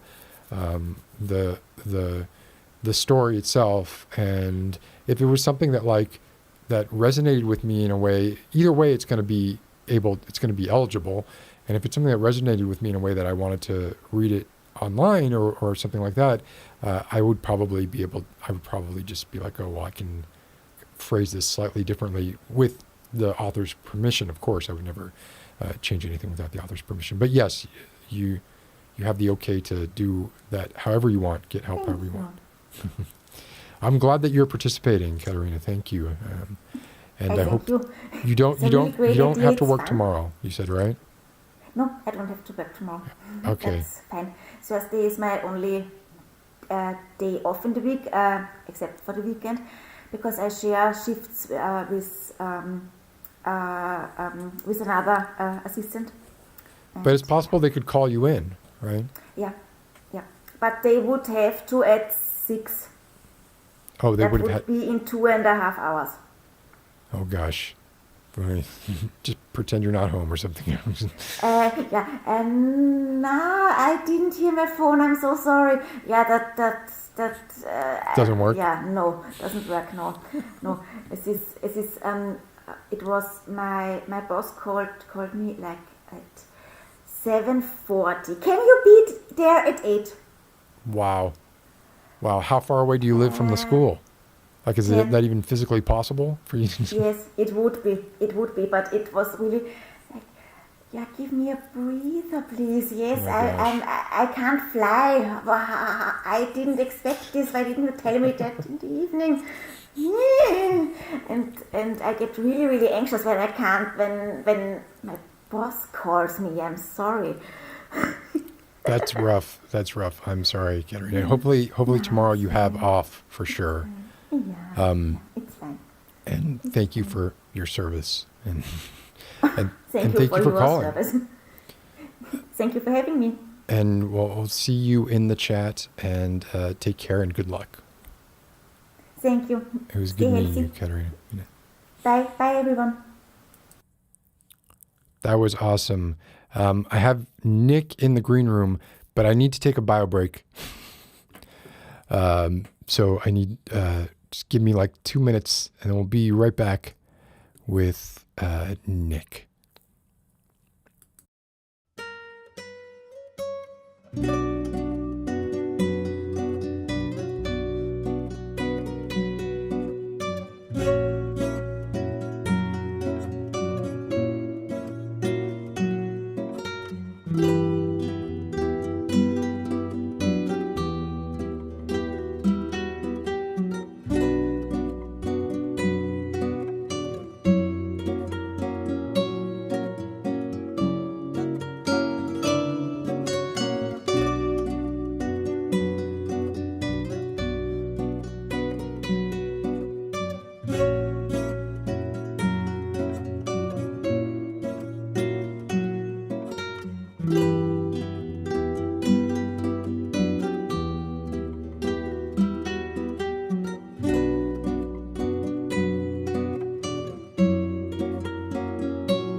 Okay, sorry about that.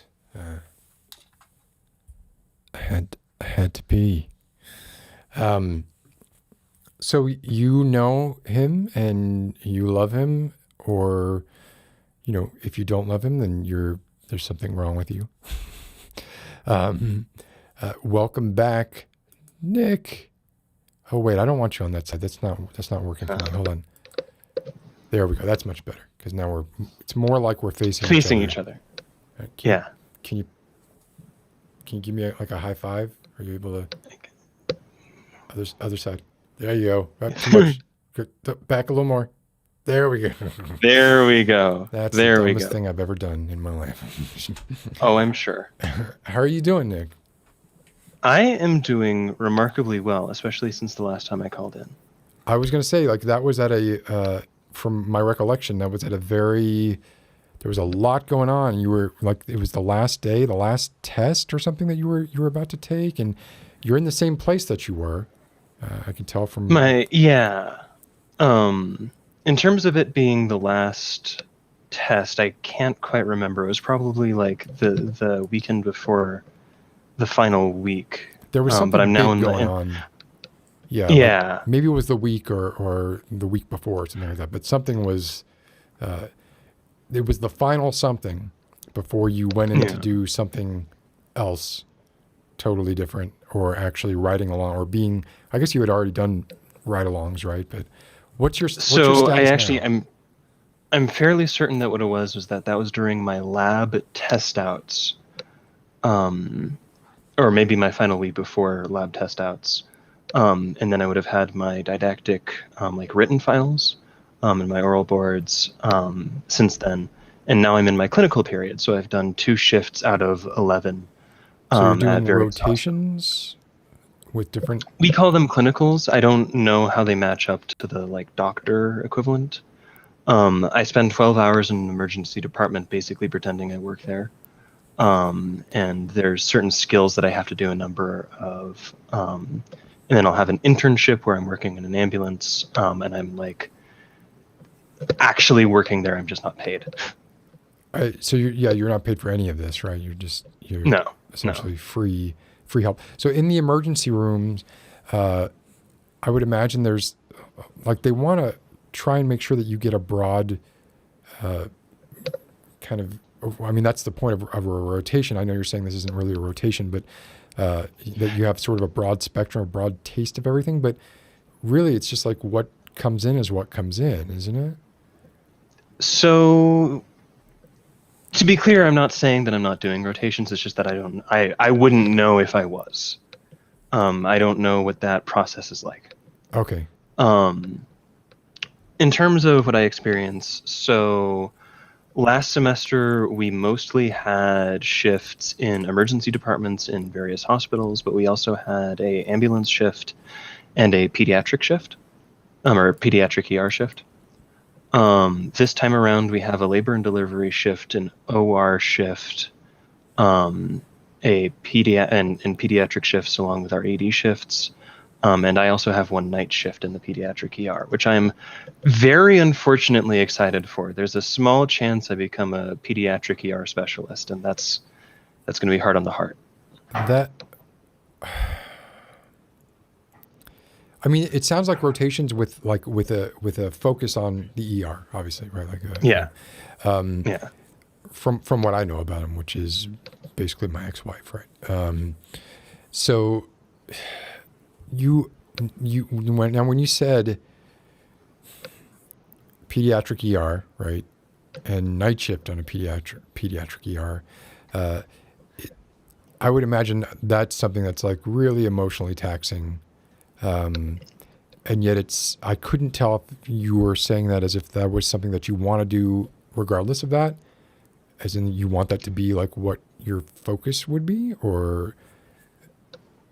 So my hope in terms of med school is to eventually go into disaster medicine, and sort of disaster management more broadly, which is what my advanced training is going to be next year. But on top of that, I've noticed that I feel it's funny how the brain works. When I finish a shift and I wake up the next morning, because that's kind of how my brain works. I get home, I fall asleep, and then I wake up, and then I start thinking again. I No feel more dreams. physically attractive. No dreams. I very rarely dream. Or at least remember your dream. And that's the thing. I trained myself to almost entirely lucid dream, as far as I know. And like you get into knowledge trouble there, but so you're saying when you do dream, you dream lucidly, and therefore, yes. if you don't recall a dream, you're going off the assumption that that means that you didn't dream. That's a dangerous assumption, right? There's an epistemic problem there, I'm aware. But what I can say is that, like very rarely do I have that thing where it's like, oh, there was a dream that I knew that I was having, and I just sort of forgot it over the it's slipping away. It's always like, oh, I had a dream, and this is all the stuff that happened in there, at least as far as I remember. So or you I just get nothing, wake up or you get everything, right? Yeah. Okay, I'm sorry. As far as I know, there's an epistemic problem there. Right. So you come home from a shift, you fall asleep. When I work a pediatric shift, I feel whenever I work a shift, I can feel the sense of pride in that work, almost like I feel physically more attractive, is the best way to put it. I look in the mirror and I like that person more. That makes perfect sense, right? And I get that feeling very, very strongly after pediatric shifts. And like when I saw that I had a pediatric night shift, I was scared because I knew that meant that I would be, kind of going into the craziest of the crazy section. Yeah. But I was also kind of excited because I was like, this is where I want to be. That's the type You're of going to work be that I want so to be doing. hot after that shift, right? Is that what you're Yeah. Yeah. And so I was I'm kind of crossing my fingers that it doesn't kill me instantly. Man, I mean, it sounds to me like, I just like I said with Katarina, all that shit scares me, right? Like, don't put me in high pressure, high tension situations where I need to perform at that moment. I work much better if you say, hey, you can go into a room and do this and take a few hours and then, come out with something, than I do with do this thing right now. I would suck at Jeopardy. Like it wouldn't matter if I knew the answer or not, right? It just, for me, it's a matter of pressure. I just don't do that well when it comes to pressure. I don't know if that's a skill that you've honed or if it was partially genetic and partially a little bit of both, something like that. But I certainly envy it. So wait, when do you do the pediatric night shift? A few days from now. I always forget the date just because I kind of focus on the most, the nearest shift pack. Day to day. And then I kind of abstract everything else. Yeah, that's probably the best way to approach it, right? Otherwise you might get overwhelmed. Do you have has anything happened that is maybe crazy but also shareable? I'm pretty sure that if I just cut patient details out, I can talk about anything. But this gets into something that I've been working on myself, which is that I don't think anything is crazy because I'm always ready for the next big thing. And so people will come up to me and be like, "Oh man, I had this crazy call. Someone had a heart attack," and I'm like, "That's what we've been training for." Yeah. Like if they didn't get shot while they were dead, it's not even remarkable to me. Yeah, I would think your threshold for what is remarkable versus what is ordinary, business as usual, would be different. But I would think that other people in your situation would have the same threshold, right? I mean, they're... Well, and you have to remember that like 9 times out of 10 we get called, it's going to be, I stubbed my toe and I don't feel good. Do you really get stuff like that? Like a lot? That was my experience on ride-alongs. I'm not saying that like these people should not have called 911. Maybe there was something going on that we didn't find. And they don't have the training to necessarily see what we see in terms of severity. Did you ever have people who like were repeat sort of offenders in a way? Like, I don't know if that's...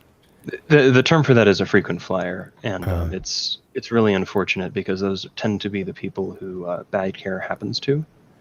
And I didn't catch that. Bad care happens to, and I phrase that very passively.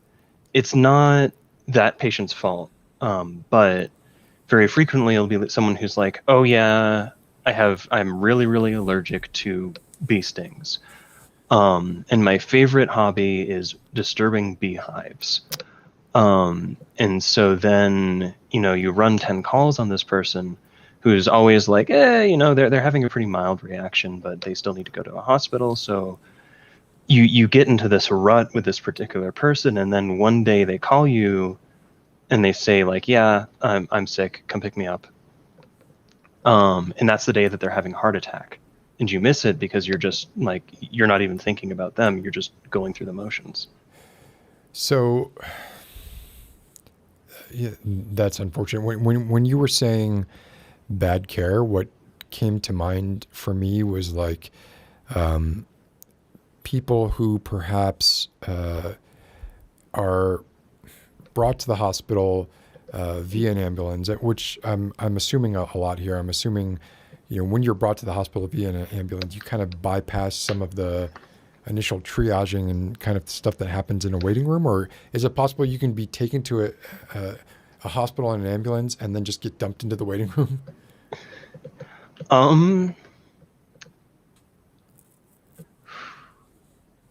In my system and in every system I know of, it is not possible for you to get dumped from a stretcher to the waiting room.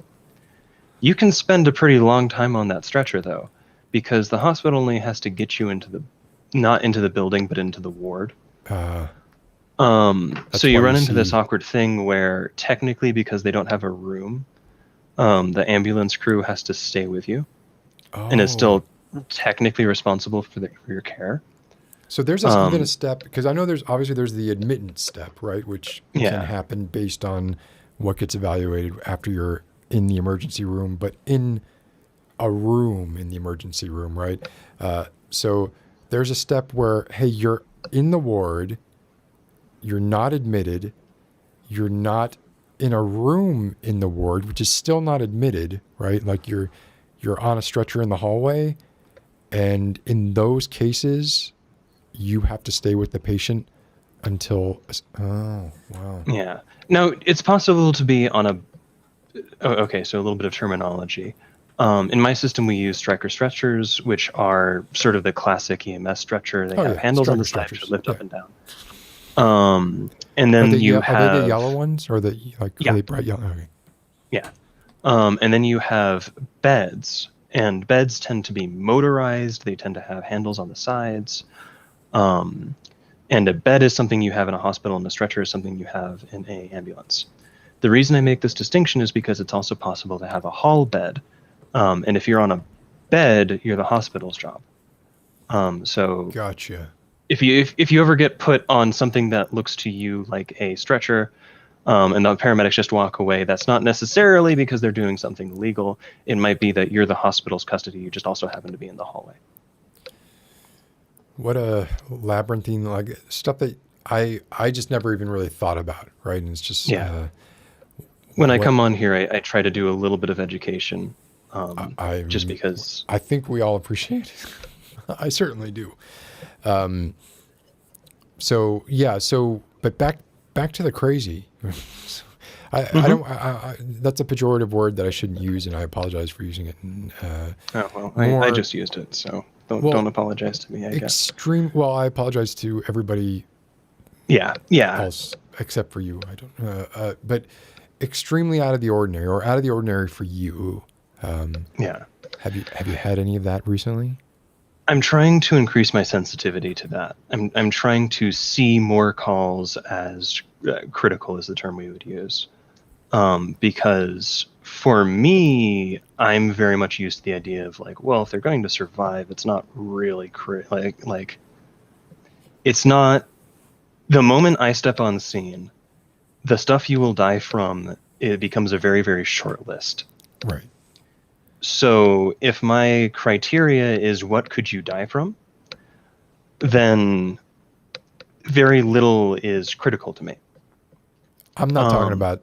I'm talking about like stuff you guys will enjoy. And so one thing I saw in the pediatric ward in my area takes anyone from like 10 months to 18 years. So this was an 18-year-old, or at least on the higher side of that spectrum.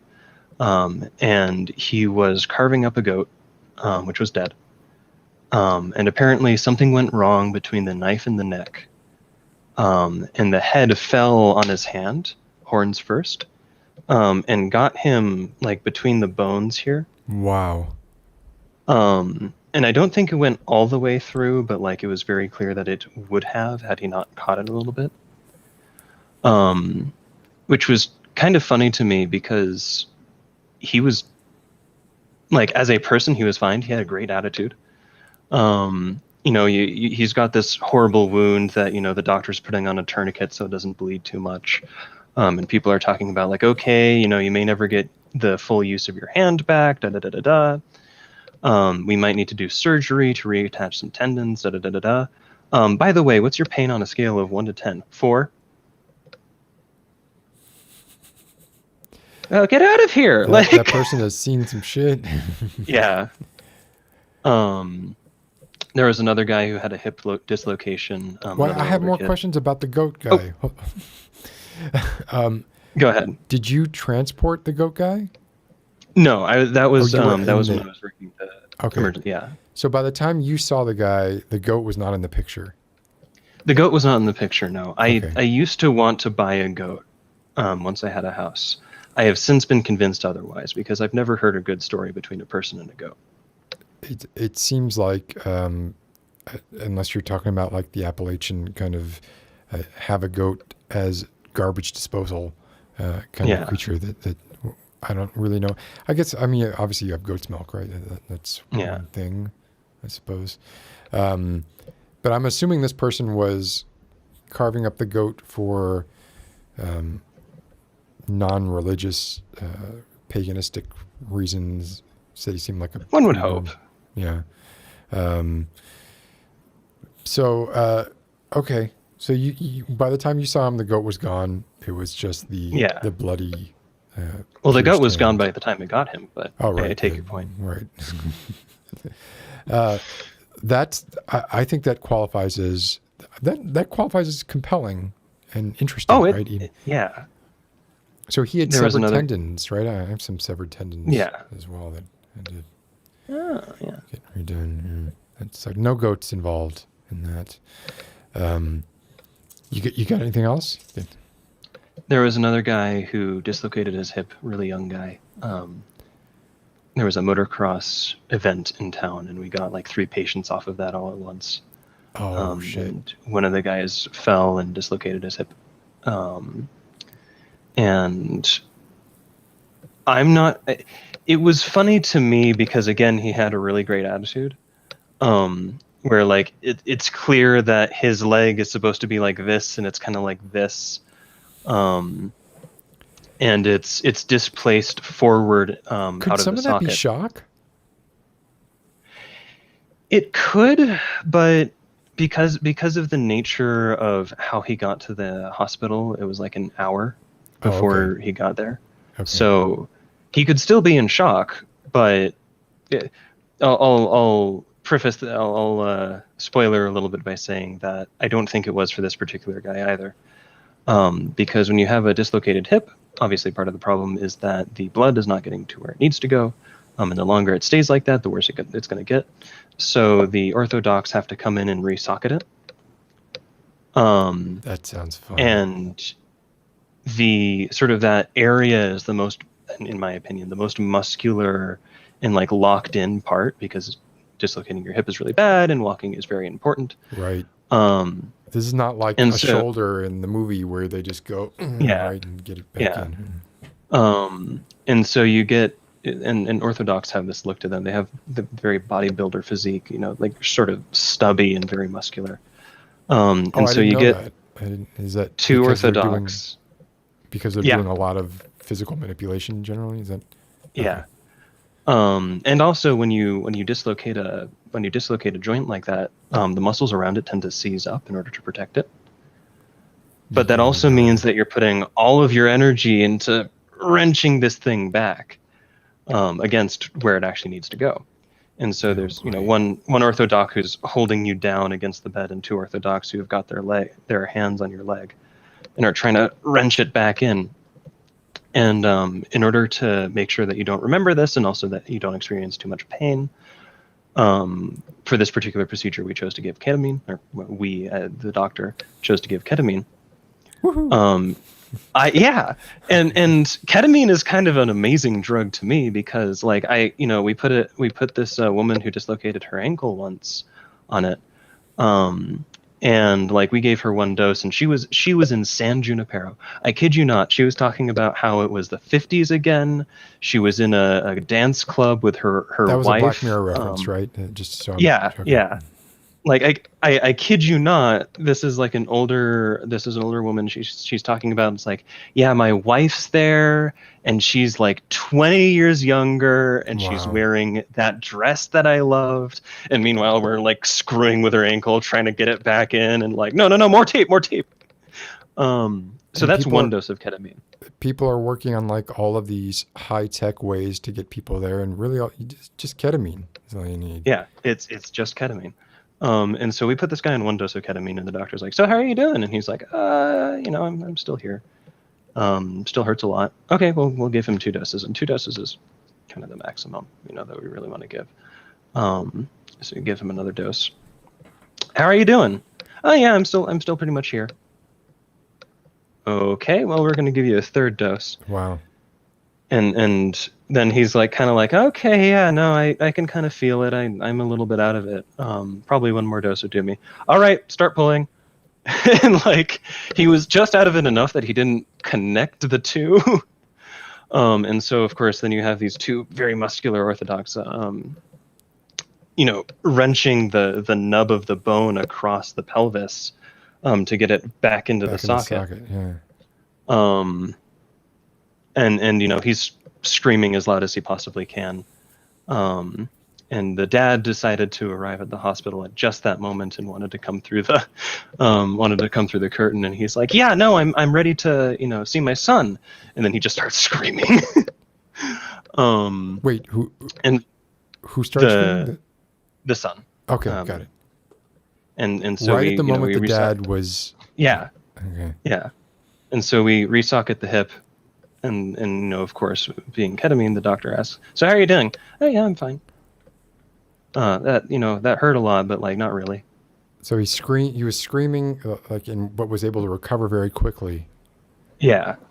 Let me ask you a question. If you're in a situation where you're in an emergency room like that, and you have a situation like that, but there are, let's say, for whatever reason, there are no orthodox available, would they do that, or is that considered unorthodox? Huh.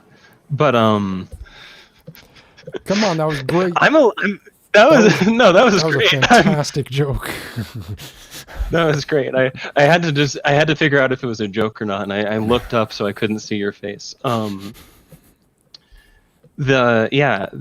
allowed to do that. Not with. I'm allowed to attempt But you don't want to.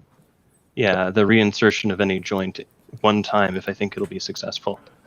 But oh, really? So, but if you attempt it once and then don't, then you have to just stop. Yeah, don't try it again. But I would imagine the hip is like the one you really don't want to do, right?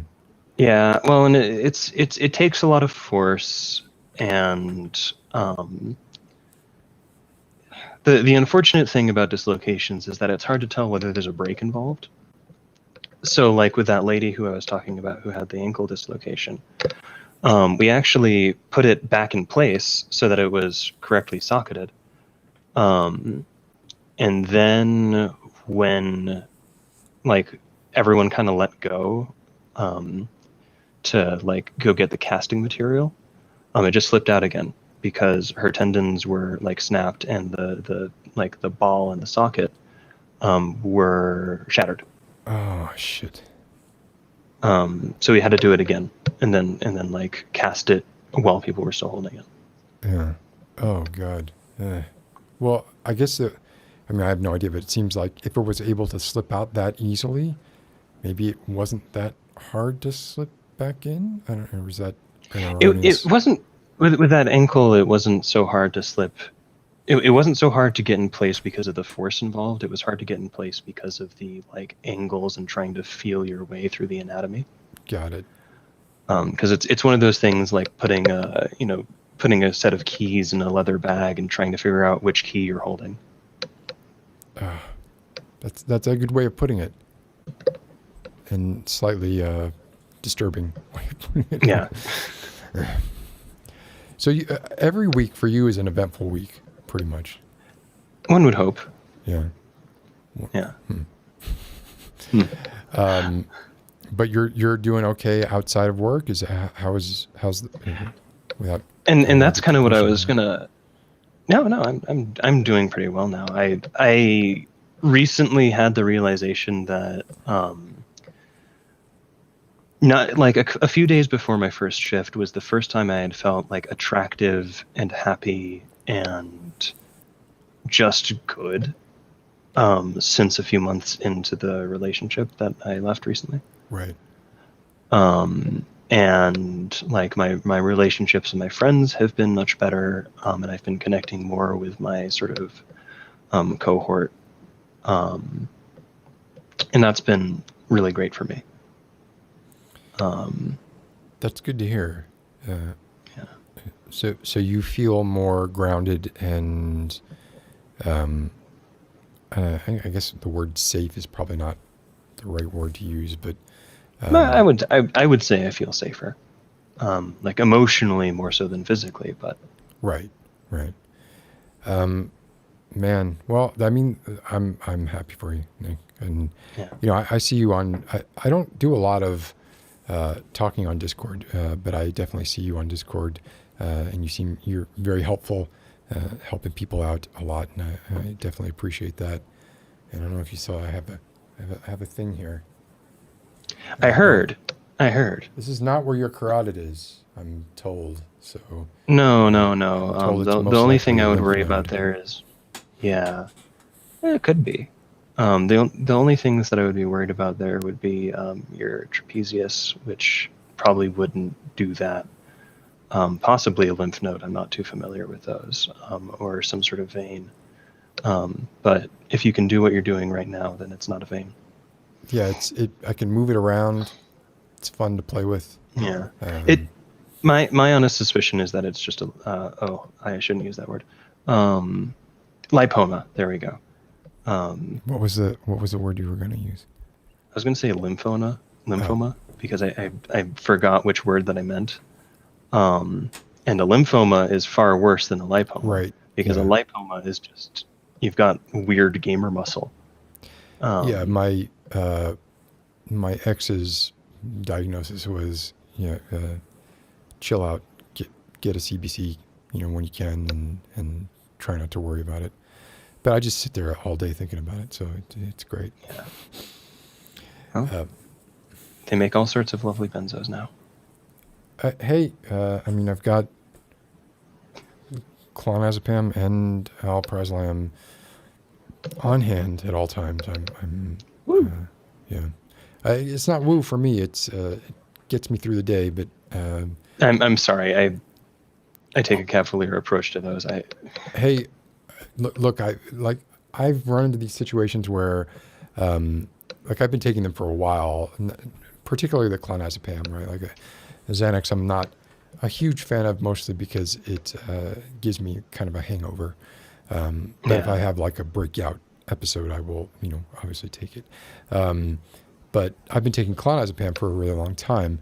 And generally, whenever I change doctors or something like that, I get this sort of talk of, this is not really meant to be a long-term therapy for what you have. You really should be taking SSRIs or whatever. I've tried like a shit ton of SSRIs and whatever they've come out. They have the different. I forget what they call them, but they have like the ones that came out in the 70s, and then they have the ones that came out in the 80s. I don't know if they're phase one or the phase whatever it is. I've yet to find one that works, and clonazepam seems to do the trick and has been doing the trick, and it's not like I've been having to elevate or anything like that. So for me, I've just been like, look, you can give it to me or not, and but it's what gets me through the day, and I'm sure there will be a point in my life where I'll have to come off it, and that will probably not be fun, from what I've heard. But I'm gonna ride it as long as I can. Yeah. Well, and I'm not a pharmacist. Don't take my advice professionally. Do what works. That's sort of my. I am very. I am very suspicious of some of the stories I have heard about marijuana, just because I'm more familiar with the negative side effects, and not even as a physician, but as a just bystander. I know more people who've had like really severe schizophrenia because they smoked weed, or cyclic vomiting syndrome, because of the changes it causes in your brain. But supposedly it helps some people with their anxiety and such. And if that's what works for you, I would very much encourage people to do that. And if clonazepam is what works for you, I would very much encourage you to do that. I was on amitriptyline for a really long time, for my migraines, and that probably also helped with my depression, but it was prescribed for my migraines. And fortunate off-label use discoveries can be a wonderful thing. Yeah. And one of the interesting parts of that for me was that I was warned by my doctor at the time, or my neurologist, that that particular medication tends to be very addictive, and it can create a dependence. And if you're going on a 1 pill a day dose, then you should probably be ready for the idea that you'll take this for the rest of your life, or that you'll need to maybe not go to rehab, but you'll need to have a coming down period. Right. And that's kind of a horrible thing to do to a kid in middle school, but I want you and your mom to make this decision because you can't regret it later. And I got the same talk when I went to 2, and I got the same talk when I went to 4 and 5. Oh, shit. And, very luckily I was able to wean myself off of it fairly easy by my standards. But part of that was also because my family also has a pretty decent perspective and history with addiction. Yeah. And I'm glad that you were able to. I was going to say and I was going to say this in kind of a joking way, and I regret that I was even going to say this, but when you were talking about coming off a shift and feeling good about it, my immediate reaction to that was that's almost like a hallmark of an addictive personality, right? Of getting a sort of high from something, Yeah. It's not a physiological high, but it's, maybe it is. Triggered by, whether it's triggered naturally or pharmacologically or what have you. But I'm glad that you were able to, because that sort of escalating, it seems like that's what most people are worried about, right? It's not like, okay, fine, you're taking this now, but a year from now, that's not going to do it, right? You're going to need to keep going up and up, and that's where you start to have these issues. And I've been able to avoid that. So as long as I can keep avoiding that, I'm probably going to stay the course. But if it gets to the point where it's like, well, no, now I need to double what I was taking before, then I probably need to look for an alternative, or at least look harder than I am now. Yeah. So, but yeah, I have lots of friends who are taking CBD for therapeutic purposes, and swear by it up and down. Yeah. I can't do it. It makes me, it has the inverse effect on me. It makes me paranoid, and it makes me really anxious. So, I guess everybody has different reactions to different things. I even have like, I get these weird paradoxical reactions to, I even remember getting like a paradoxical reaction to Dilaudid, right? Which is supposed to just be the best thing in the universe, right? And when I first got that, I know of, right? So having having seen Drugstore Cowboy and having sort of been in that, blue cap, you got some Dilaudid. That's the shit right there, right? Throw everything else out. Why do people like Dilaudid?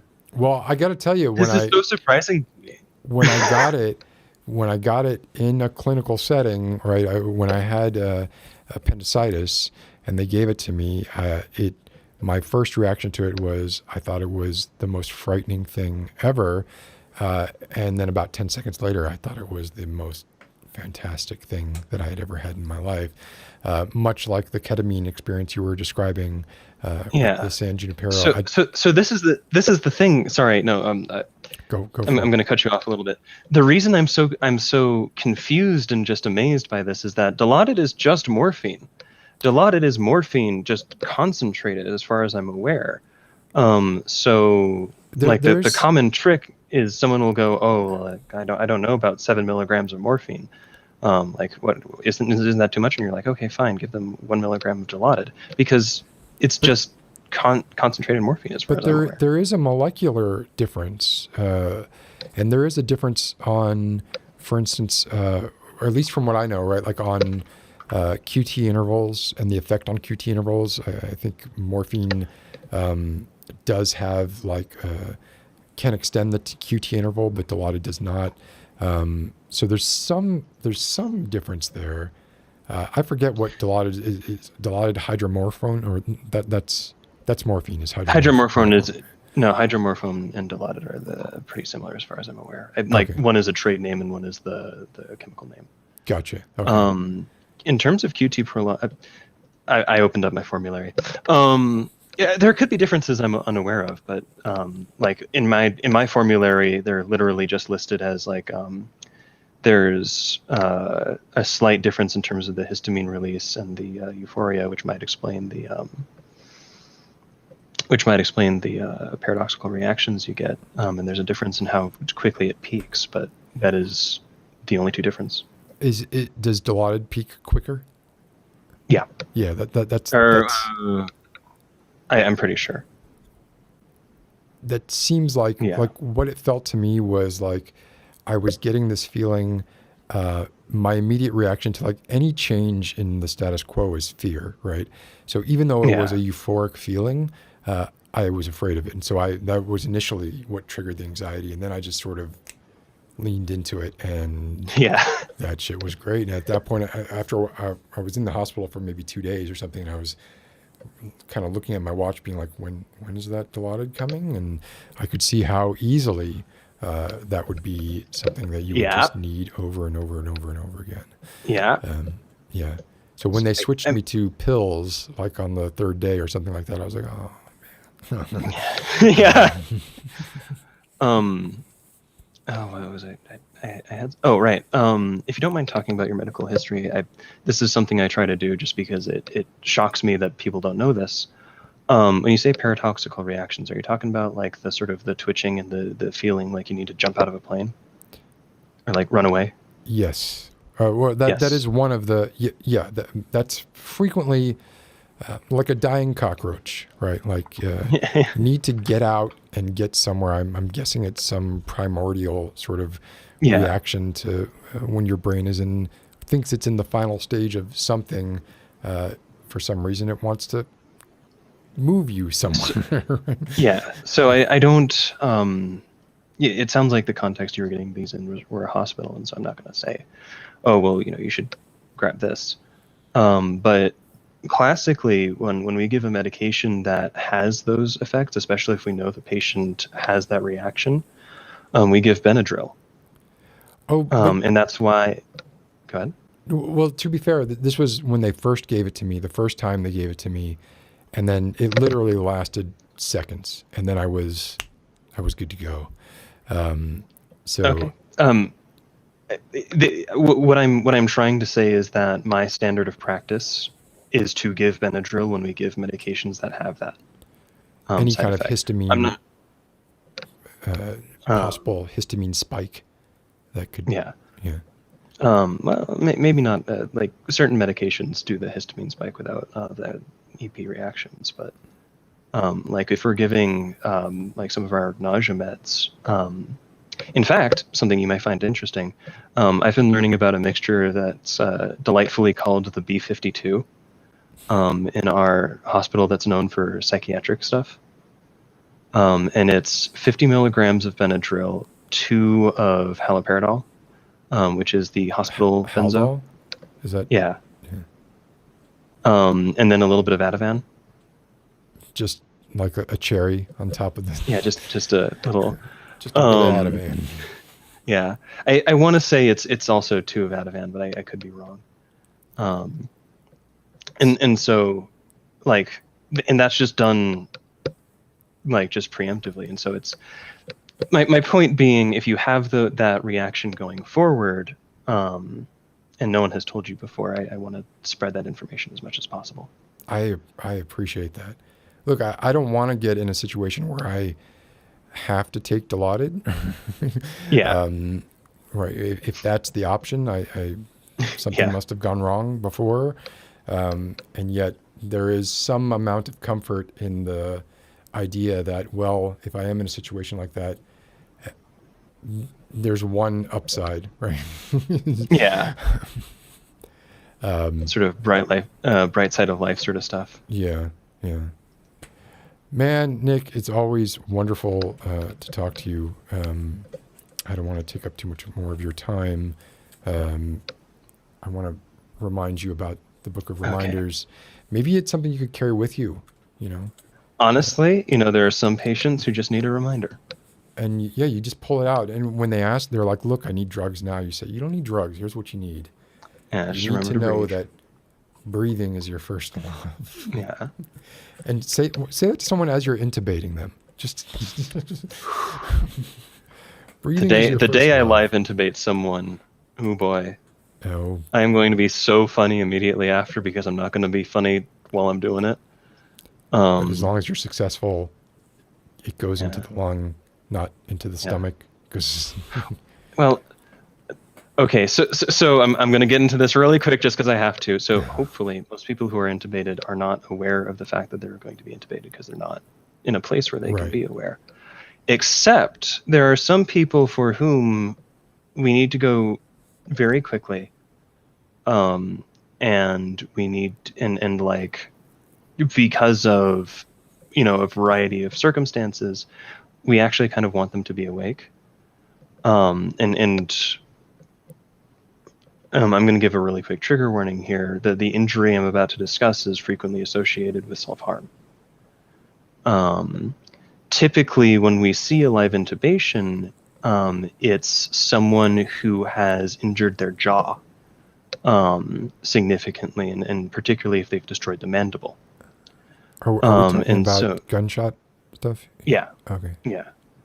And so what that procedure typically looks like is that you have one person with this little, it's like a dental sprayer with lidocaine, and another person with the normal hook and tube, just like, there's going to be a hole somewhere in here that bubbles, and we're just going to see what happens. Wow. And it's actually probably easier than normal intubation, because it's just plugging something in. Yeah. And you don't have to deal with all the normal weird angles. If your brain is like capable of handling the trauma of seeing that image. Oh, boy. And I fear for the day that happens, because my response to that sort of situation and that sort of stress is to just crack jokes. And so I don't want someone's last memory before they started getting transported to the hospitals, my dumbass just going like, this is the easiest intubation I've done in a while. Thanks, friend. Like, What's weird is like there are definitely people I think who would very much appreciate that kind of a bedside manner, but yeah. how do you know who those people are beforehand, right? Yeah. Like, Especially if they can't talk because they don't have half a mouth. Right. Like, Right. Yeah. yeah. Yeah. That would be tough. Yeah. Okay. Thanks for that image. Yeah. You're welcome. Sleep well. But it was good talking to you. And is there anything Well, you have your pediatric ER rotation, or what was it called again? They don't call it rotation; they call it Clinical. You can say rotation. I just want to be clear. Okay. I don't know if that's true. Well, good luck with that. I hope you don't see anything too traumatic, and yet I also hope that it's interesting and that you learn a lot. And I hope that we get to hear maybe some less graphic. Yeah, stuff. sorry. I was trying to be very gentle with how I described that. No, you did I mean, given the situation, I don't know how you could have been more gentle. So yeah, I appreciate that.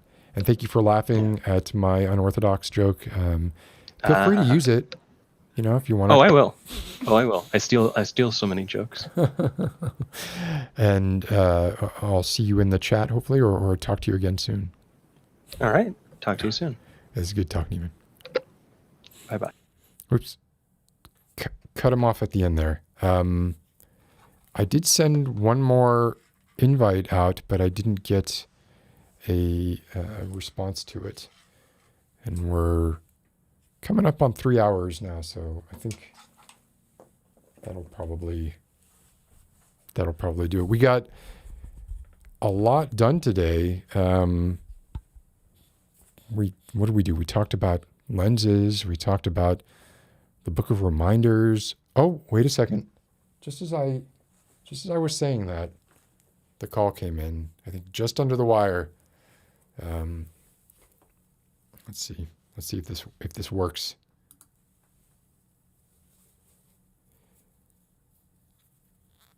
Hold on, I gotta get this back in here. They're in the wrong ears.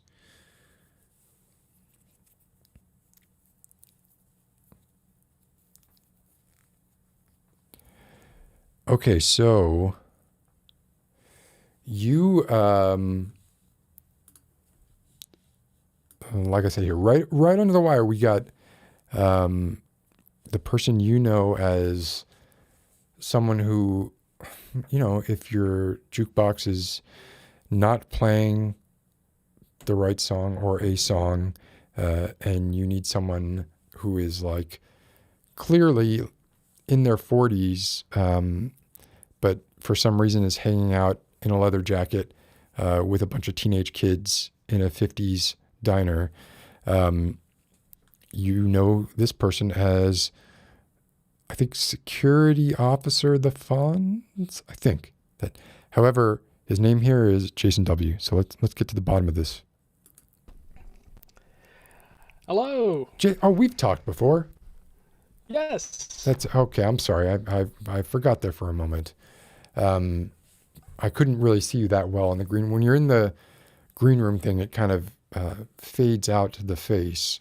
But now I see you and see who you are. And how are you doing? Do you want me to call you Jason or?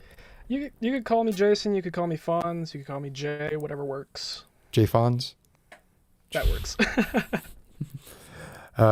You had an interesting email address when I don't want to say anything about it, but the name on your email was different.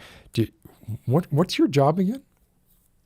What I do is right now I'm working for one of my previous teachers.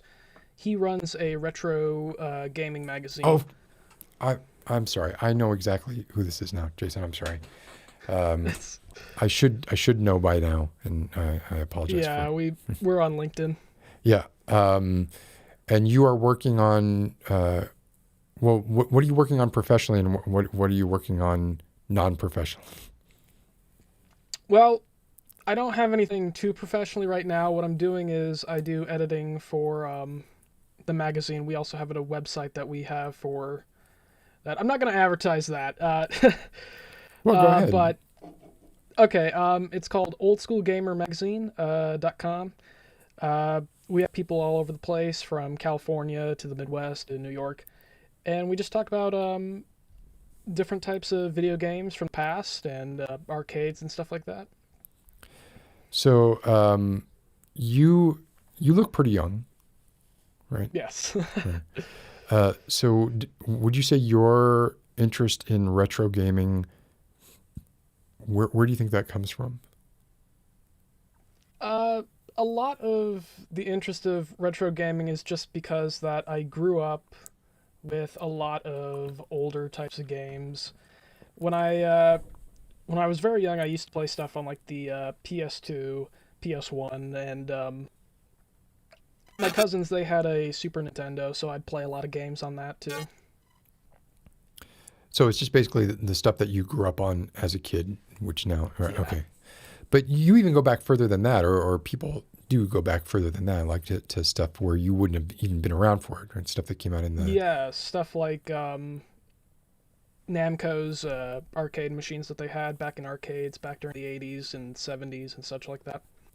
oh man, I remember when the hottest thing was to have like an emulator and just, put it in an old arcade machine box, and you could just basically pick between whatever 500 or 600 arcade games you wanted Yeah. on a single little SD card or something, right? Um, that seems to. Do you find that is that still like a going thing? I don't know the specifics of what people usually do nowadays with it. I do know that emulation on PCs is still a big thing, and there's a lot of people who get software for that. I'll tell you something fascinating to me anyway. I'm one of the things that I'm doing when I'm with my son, who's 5. We're playing Day of the Tentacle, which okay, so you're familiar. It's a Yes, it's an adventure LucasArts. game. One of the first adventure games from my recollection that had like full voiceover, really well developed story was written by the guy from Double Fine, whose name is escaping me now, but did like Psychonauts Mm, and Brutal Deluxe and Thimbleweed Park, or he's doing a bunch of stuff, right? I don't know what Double Fine is up to right now, but um, was was a very very or is a very very talented writer, and uh, I'm playing this game, and I loaded this game. I got it for me. I didn't think that my son would be interested in it at all, and he was like just so taken by it so quickly and kept asking to play it. But not only that, like it's the remastered version, right? So it has all new art, but then there's the option to go back to the pixel version. He only wants to play the pixel version. He doesn't like the new look. I think the new look looks better than the pixel version, but he is like obsessed with pixel art, and I don't know where that comes from. I certainly had the same obsession when I was younger, but it was because I didn't have a choice, right? Like that was all there was. um, so it's interesting to me that like he will constantly like, and I'll try and like go back and see if he doesn't notice, because the controls change too, right? Like if you go into the retro mode, you also have to do there's no longer the touch and have a contextually sensitive use, pick up, take, talk to, whatever the commands are. You got to go down to the yeah. menu and hit talk to, and then go up and then hit talk to this thing. And if you accidentally use instead of talk to, or give instead of pull, or whatever, like those games in that era were still not very forgiving. Shortly after that, they started to become like, all right, just click on the thing and it'll do what you Yeah. want it to do, right? We're not going to make you say you want to pull it instead of push it, and make you fail if you push it, and then not even tell you that you actually need to pull it, right?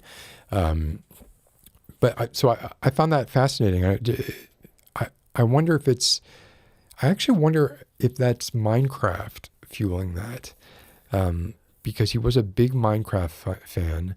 He's not anymore, but he was when he was younger. And I wonder if that had something to do with it. Like, obviously, that's sort of 3D pixely, right? Um, Yeah. I actually I, that just occurred I, to me. Sorry about Uh, that. it's fine. What occurred to you? No, it just occurred to me that it might have been Minecraft is why he was, because really I was just like, I don't know why he would prefer this. I just don't understand it. And now it just occurred to me that yeah, he loved Minecraft, and maybe that's why. Um, so yeah, sorry. Go ahead, Jason. Yeah. I think there is a bit of that to that where because Minecraft, there's like Minecraft in Terraria, and there's a lot of new games like Undertale where they take this sort of pseudo retro type of approach to it. Like Undertale has heavy inspiration from the Earthbound series or Mother, And I've played a couple of those games before I was able to get a fan cartridge for the Game Boy Advance. But I think it's just the aesthetic of the game. It's supposed to like bring back something from before where technology for video games wasn't that big of how it is now. It's improved greatly towards the point where back then we could only have like say 128 polygons on one screen, Right. and then we now get to over 1,000, even sometimes in the millions if Oh we yeah, can be able to push way it. up there. Yeah. It's interesting. Yeah, it's also interesting that like, well, I mean, even the idea of polygons, right? Like even being able to have a polygon instead of working just exclusively with sprites. And because I'm very old, I do remember right when this transition was happening, and you had games like Alone in the Dark that came out that had just this 3D character that had to have been made using maybe 50 polygons, if that. It was like a triangle for a head and, you know, another triangle for the body. It was really, really poor looking. And I'm talking about the original Alone in the Dark. They remade it, right? But Yeah. there was something about when that happened, it was instantly clear, I think, like, at least to me, and pretty much everybody I knew was like, oh, this is where things are going. This is where we have to be. Because there were also, at that time, rotoscoping was like a big deal too, right? Like it was like, okay, you know, Mortal Kombat. And... right, Fade to Black, Yeah. Flashback, Prince of Persia, like the early ones, Karateka, were doing rotoscoping in a way that was really compelling and interesting. And yet the moment, at least for me, like the moment we saw 3D, it was like, no, this is where it's going to be at. And, you know, I lament a bit of the loss of like trying to, I guess I've always been a fan of, and I still am, and even like with writing or whatever it is I'm working on, working within extremely, just a heavily constrained, circumscribed set of rules. Like, here's what you can do. Here's the limit of what you can do. See how much you can make out of it. And I really like that idea of pushing that to the limit. And that limit almost doesn't exist anymore. It doesn't exist certainly for small developers who don't have the art teams needed to be like, oh, what, we can render what, 13 million polygons, whatever. Okay, I can churn that out. Sure, I could render you a 13 million polygon sphere, no problem, right? I could do that. But for small development teams, like the ceiling, and to some extent, doesn't really exist anymore. For media, it doesn't exist anymore. You're not trying to cram as much as you can onto a 1.4 megabyte, 3.5-inch floppy, which wasn't actually floppy. Yeah, But I guess the inside disk was floppy. But you know, Yeah. whatever. That's semantics. But, Magnetic. anyway, I'm ranting about something that, yeah, I don't know that how interested everyone else is in this stuff. How are you doing? I'm doing great. So far it's been about maybe 6-ish, no, more than 6, I think. Almost nearly about a week since actually no, it has been a week. It's been a week since I got my last COVID shot. That's right. Pfizer, Moderna, one of those. I think it was Pfizer. Okay. And how do you feel? Did you get any after effects? No. I just had, the only thing that I had was the same feeling that I get after I go and get a flu shot in my arm. Right. And I can't use that now for game developing, but because now it's numb, I can't write anything else with it at that point. So your arm is numb? It gets numb like after a while for like taking a shot, because it's like, oh great, now my arm is just, there's a little bit of a pain that runs down, so now I have to figure out how to do other stuff.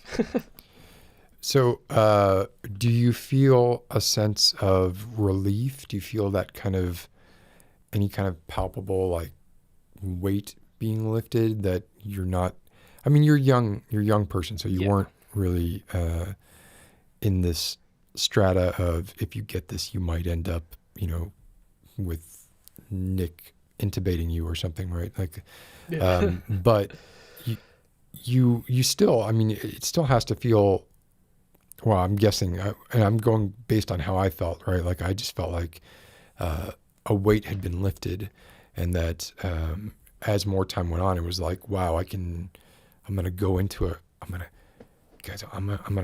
restaurant and get takeout. It's going to be great. Like, and there was actually like a period where it was sort of like really bizarre, even just kind of driving around and pretending like everything was normal again for a little while, was oddly, it was like a partial return to normalcy that felt like a return to abnormalcy, which I don't know if that makes any sense, but it was just like Yeah. going back to normal did not feel normal to me.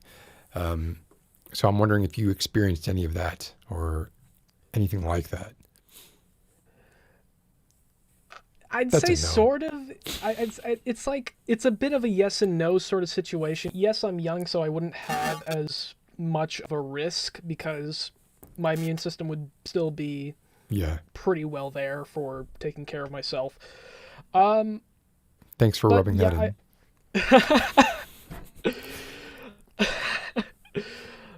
in. I'd say there was a bit of a weight lifted off because it was a really hard year for 2020. It was a lot of stuff happened. I graduated from high school that year.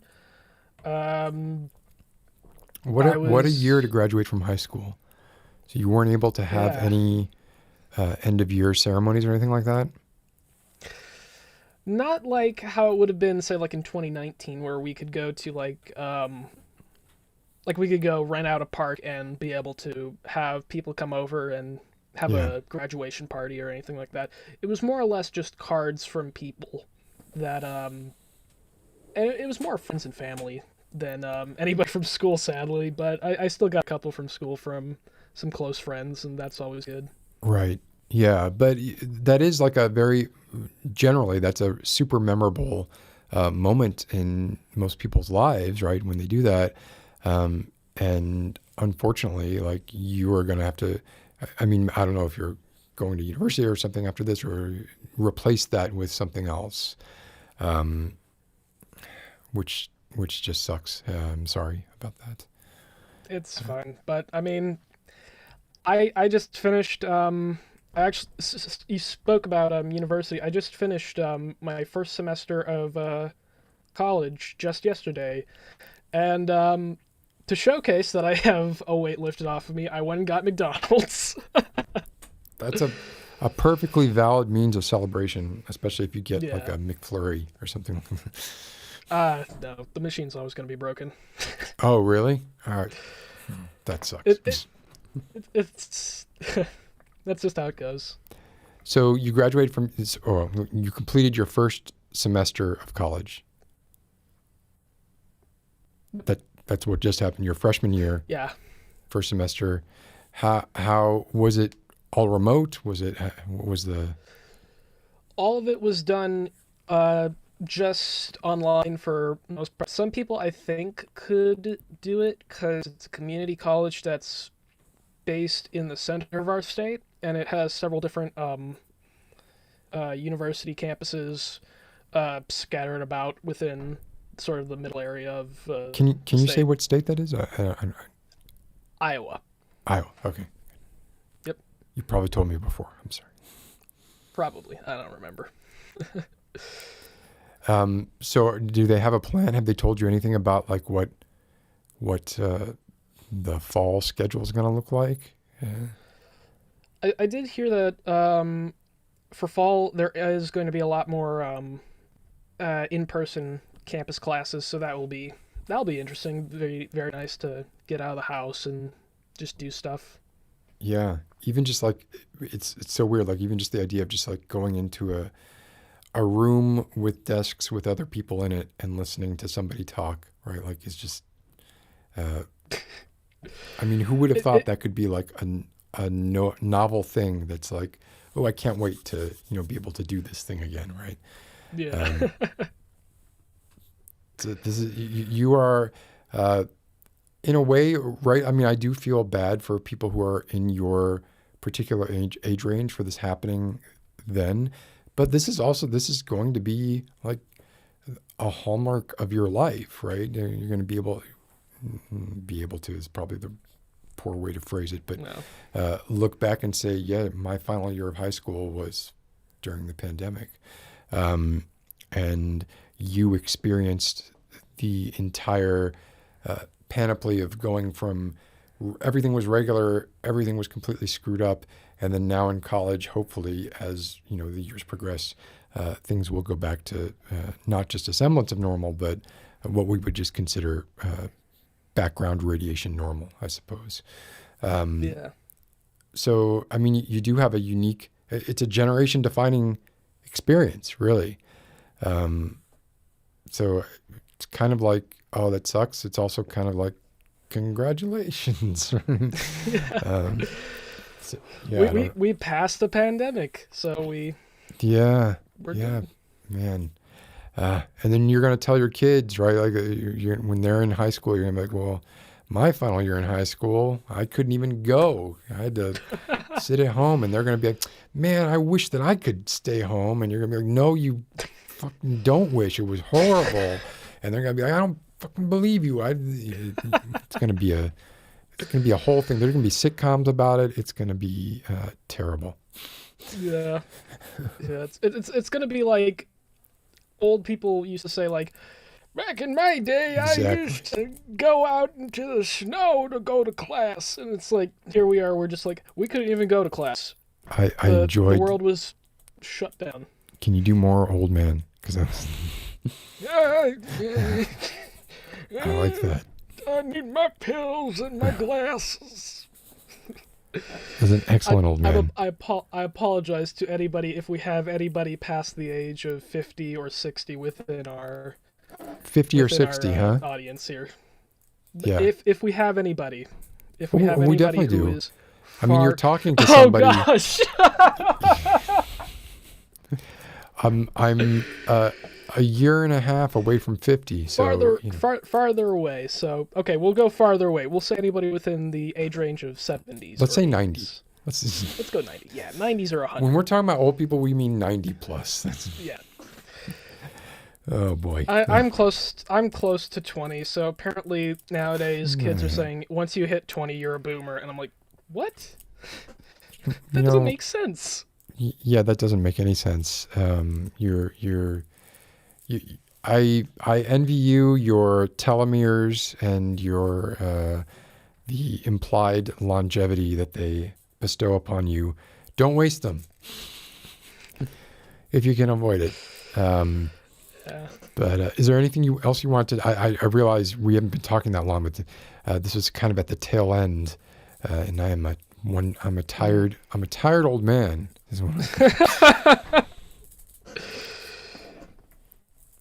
I hear both the stream and this going on, so it's kind of messing with my brain here.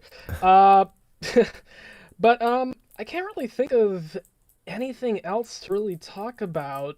I suppose there was the one thing that we were going to say about like stuff that I'm doing unprofessionally, which is so I do a lot of mod work, which is we take an existing game or an engine from that game, and we make an entirely different game out of it. So stuff like, say, Counter-Strike was a mod of Half-Life 1. I do a lot of that. I do a lot of voice acting for those types of mods. Do a lot of modeling and texture work and stuff like that. But I think the biggest thing, and I know that this is going to become very, very much reminiscent to you, is the mod that I'm doing for And Then There Were None. So... I was hoping you wouldn't bring that up. I'm sorry. I had to just because we're on the tail end and just because that I do this. I do video game work like that. And I have to say, one of the first games that I ever played was that, and along That's with one of the the first other games you ever two- played? Wasn't in there when then? Yes. Wow. Yep. It was probably when I was about 5. When I was Wow. about 5, I played it with my mother, and we had the Wii for it, so that's when I think it came out in Oh my God! So 2007. you had to turn for all the doorknobs. You had to turn Yes, the had to Wiimote. turn all the doorknobs, had They to made do that us do that. I did stupid not want lock to do that. puzzle. That I didn't lock want to do puzzle. that. Just to be like clear, right? They wanted us to use the Wiimotes in whatever way we could, and to me, I was just like, this is going to get so annoying so fast. If you have to turn the Yeah. Wiimote every time you open a door, can we please not do that? The Adventure Company forced us to do that. What was the puzzle that you said that was? The lock. The lock on the safe room door. If you never played the game, this is a little bit of a spoiler, but there's a safe in the game that you Oh, can You're talking about like open the up. bonus ending thing. Okay. Yeah. Well, there not the bonus, I don't think. I think it's the one that leads to the grotto. Oh, The- okay. It's been a long time. Okay, yes. so it leads to the tunnel. Yeah, That goes- it's Been a yeah. long time. Yeah. But I think making the game is also great. Redoing it, making all the stuff, because I have to make everything from scratch now. It's been so long since I've contacted nearly almost everybody associated with the game and the I don't think anybody has kept any of that stuff. Certainly, I certainly haven't. I have no idea. I have found a couple things, luckily, just from, say, a couple of companies. Strucco Graphics was Oh one yeah, of them. Strecco did some of the cutscenes. Yep, I was able to find some stuff from them. I think they had the floor, one of the floors they had, and I was able to rip that from one of their games that they did called Dead Reef. It's a bit of a fun game. It's a bit niche. I'd say it's very. It had the same guy as Major Montague Berry from Evil Under the Sun do the voice acting. I couldn't even tell you who that was. Yeah. The only thing I remember is we got Nolan North before he was famous for. And Yes, then there were and none. that's what I'm going to try and ride off the coattails for that as well. Just be like, hey, we got Nolan North in this.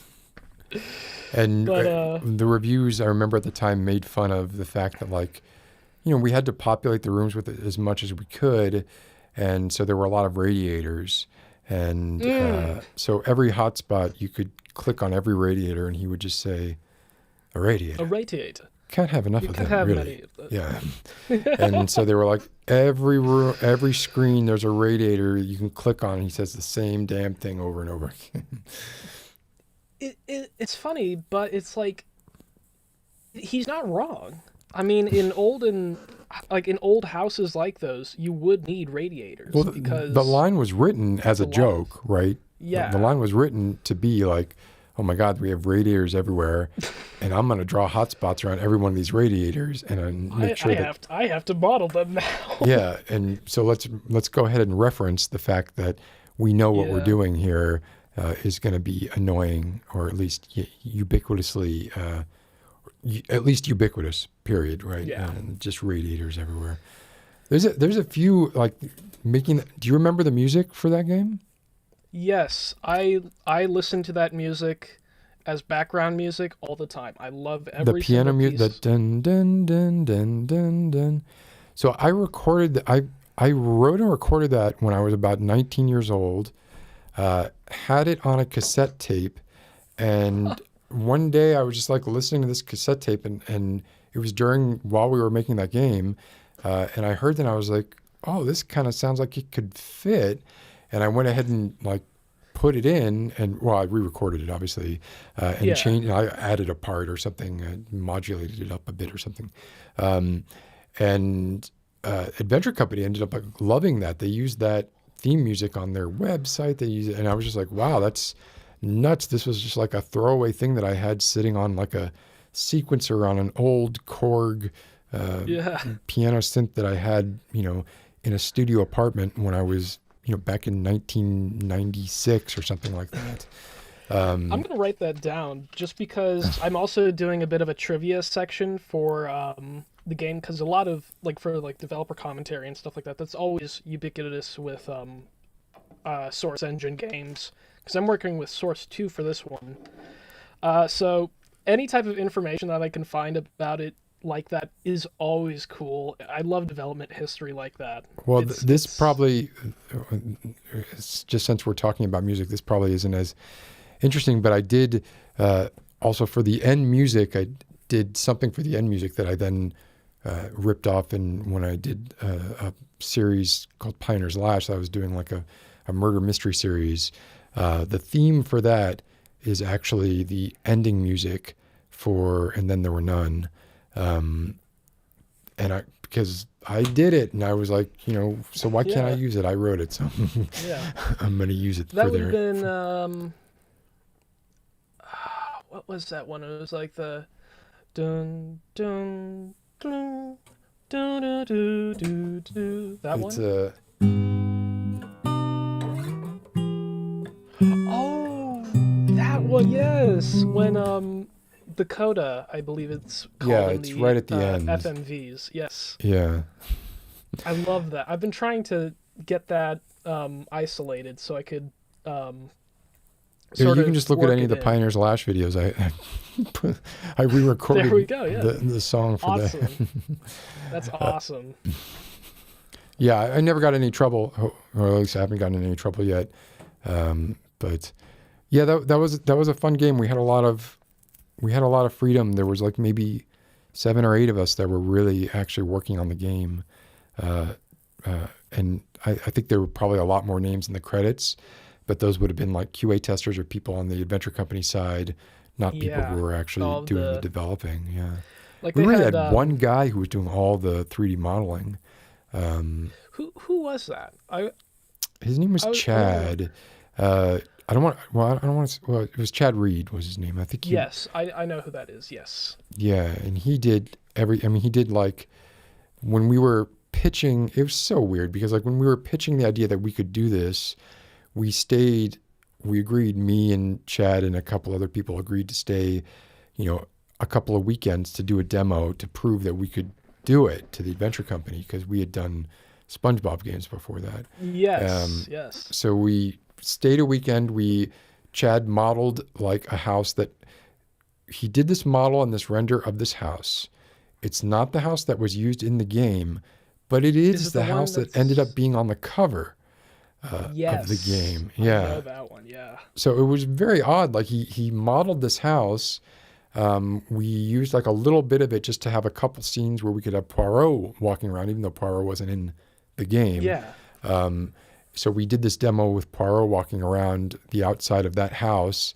The adventure company, for some reason, liked the image of the house, so they went ahead and put the image of the house on the box, even though that isn't representative of the house that was actually in the game, which was much more detailed, but also, I guess, not as spooky looking. It was more Frank Lloyd Wright looking, Yes, kind of yeah. falling water looking house. So, yeah, really weird. Yeah, if you ever want weird trivia, I definitely have a bunch of memories that are coming back that are of interest, probably not to anyone here right now, but we So- could definitely. What was just a bit of a question here? Was Poirot the one that Chad Reed did the same one that's used in Evil Under the Sun and Murder on the Orient Express, or were those all done by Shadows and Darkness? So Chad Reed didn't do any of the real-time 3D model. He did all the backgrounds, all the 3D modeling or the majority. He didn't do all of it. He did the majority of it. The character models were a mishmash of some of them we had done by Streco, some of them we had done by Shadows and Darkness, and some of them we did ourselves. So it was just it A big depends. hodgepodge. Yeah, the Poirot was Shadows and Darkness, I believe. Okay. Yeah. And we were able to get him. We were able to get David Suchet for Yes, I love for I Murder love on the that Orient you were able to Express. get that. Yeah, 'Cause which I'm was great like- for me because I loved Poirot, and I had him Yeah. record a answering machine message for me, and he was very kind about it. I tried to hide it in the script, but he found it, and he did like a joke take on it. But then he did a real one, which was very kind of him. He didn't need to do that. I got SpongeBob to do that too, and I've lost both of them now. I don't know where either of those are. So yeah, having Tom Kenny do your outgoing voicemail That's pretty good. would have been nice. I think a lot of game developers have done that. I know that Valve has done that with the person that does their scientist, Dr. Kleiner. They had that guy do a voice answering machine as well. Oh man, that would be so annoying though, because Dr. Kleiner's the guy who's on the villain, right, on all the screens. No, that would Kleiner would be the good guy. He would have been Gordon's friend. Oh, Alex's dad, or Breen. Breen is the one I'm thinking of. Yes. Yes, Breen is the evil guy who was voiced by Robert Culp. Dr. Kleiner was voiced by Harry S. Robbins, who was a part of, I can't remember the radio, but it's a radio show that he does called Ask Dr. Hal. Eli Vance would have been Alex Vance's father, and that was voiced by the late Robert. I forget how to say his last name. It's Galeem or something like that. Oh, Benson. Yes, Benson. Yeah. The Rafiki from The Lion King. Oh yeah, of course. Yep. Wow, I don't know how that didn't click with me until now. I'm picturing it, and I can hear it and I can see it. Oh, Carolyn has met Tom Kenny. He seems like he would be like a cool, down to earth guy. I loved him in Mr. Show as well. Yes, he seems like he would. I remember we were voice conferencing in when we were doing the video recordings, and he was just kind of like, well, yeah, I can only do the SpongeBob voice for like a certain number of hours, and then he starts to lose it, lose the ability to kind of get that register. But he was getting paid a lot. Like he did, like, you know, for the games that we were doing, maybe 4 hours of work across 5 days, so maybe like 20 hours of work total. I won't say what he was paid, but he was, and this is back before SpongeBob was as huge as it was, and yeah, he was compensated well, and he should be, right? Yeah, I mean, he's a great actor. He does a lot of stuff. I mean, his voice is incredible. In Rocko's Modern Life, I mean, he's done tons of stuff that I love. Yeah, he played Heifer. Yeah, yeah. Rocko's Modern Life and SpongeBob, very similar in a lot of ways. Yeah, and I have a lot of Nickelodeon memorabilia types, just mostly DVDs, stuff like that, and video games, because I've always loved Nickelodeon, Cartoon Network, and stuff like that. That's, you know, well, that's what you grew up on, right? It's very cool. Well, I mean, I'll still go back to Ruby Spears and stuff like that as well. So to what? Like the Ruby Spears, Hanna-Barbera, and stuff like that from I don't know 70s. what Ruby Spears is. I don't know. Ruby Spears would have done Scooby-Doo. They were the animation people who did. Oh, okay. Okay, gotcha. Yep. Wow. So they sucked. No, I understand. They were doing what they could do at the time, and they only had so much animation cells. So right. They had a 3-frame running animation that they would just kind of parallax a background behind Scooby and Shaggy as they ran in a straight line all the time. Well, I want to wrap up now just because I'm so exhausted. But I really appreciate talking about that. I could talk about this shit, you know, a lot more. Yeah. I don't want to be too game focused here generally, but you know, from time to time, this is great. And if you have any questions, right, feel free to email me. I'd be happy to answer. Or give you additional information. I wish I could be like, here's a CD with all the assets on it. I don't have anything like that. I do that for a lot of games. I was actually lucky enough to be able to get, and this was only because that it's been released now to a lot of the public. A lot of the files for SpongeBob Super Sponge, which was a Game Boy Advanced game, they had all these types of stuff from different developers who were working on it, along with a lot of official art from Viacom and Nickelodeon Studios. So that was really cool. That seems like you struck. You got very lucky there. Yeah. It's gold for that. If I was working on that, I would totally remake that game. I want to go for the stuff that really hits close to home. That's I loved all of the games, and I think you guys did a wonderful job with it, and I'm so happy that you guys actually made it. To everybody who says that the original models looked blocky in wood and all that, forget them. It was the best thing for me. I liked it. I still love looking at the characters. I'm like, that's Blore. That's Wargrave. It's everybody there. I loved it. For And Then There Are None, all the 3D models were done. Actually, yeah, for And Then There Were None, all the 3D models were done in-house by a guy named Mike. And then for Murder on the Orient Express and Evil Under the Sun, Shadows and Darkness did those. And you can see there's a big... And it's not that Mike wasn't good. Mike was really good, but it was like one guy making, a dozen models, and we had a pretty tight polygon budget at that point too as well. You had a tight polygon budget, and if I remember correctly, you originally announced it in February, right? You announced it in February of 2005, I think. I have no idea. That sounds a little late. Seems like it would have been before that, but maybe that could be right. Maybe. Certainly. I can't remember either. I just remember that it was a very, very tight development, and I find that very admirable. Yeah, they were like, I think 6-month cycle. Both, I think all the games were 6 to 8 months, something like that. Yeah. But I still loved them. I loved every one of them. That's cool. I'm glad that somebody liked them. A lot of people did not. All right. Well, it's good talking to you again, Jason. Yeah. And, we'll talk again soon. And have a good. Are you going to any classes over the summer? No, I'm going to be taking a break for the summer. I'm going to be working on a lot of stuff. I got a couple maps that I'm doing for CSGO. Hopefully some of those get picked up. And I'll be working on the mod for And Then There Were None. So that's woohoo. Yeah.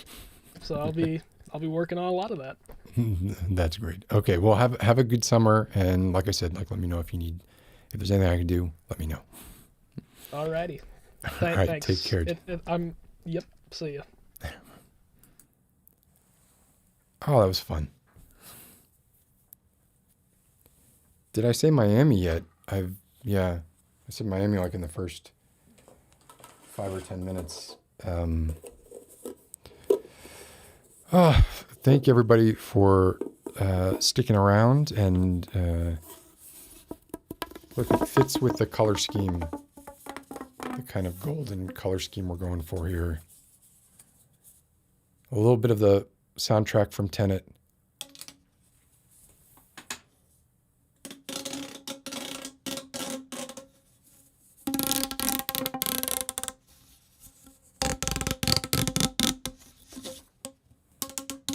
Maybe that's the best.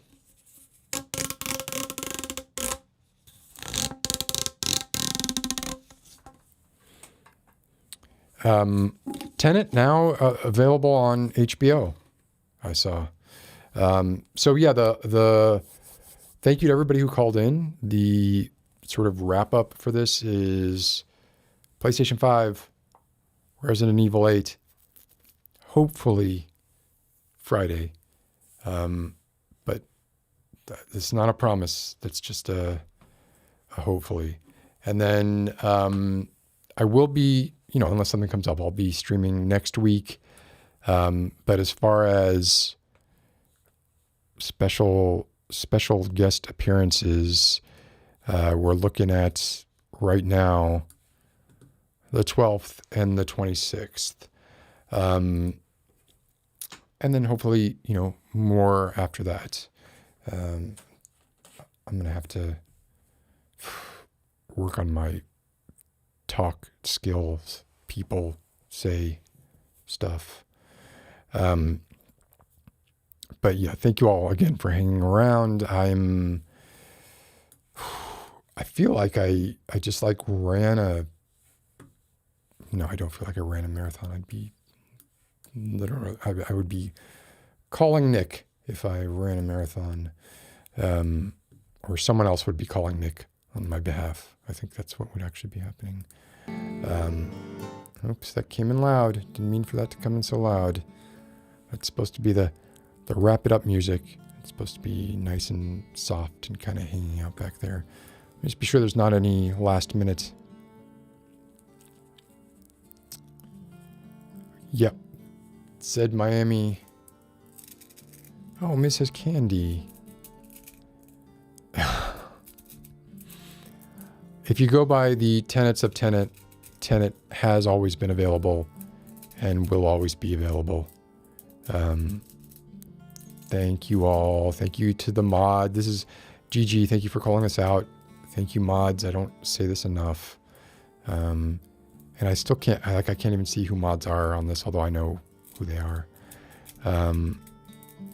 And I will see you all hopefully this weekend if you all want to see me run around Resident Evil 5 for a while until I get frustrated. If not, I will be back next week. And I hope you all have a great end of the week and weekend. And I'll talk to you all soon. Hit my fade to black button. 3, 2, fade to black. Good night. Up, up, up, up. Oh, I kind of like that in between. It's a short fade to black. Is it going? Is it going? No. All right. This time for real. See you all later.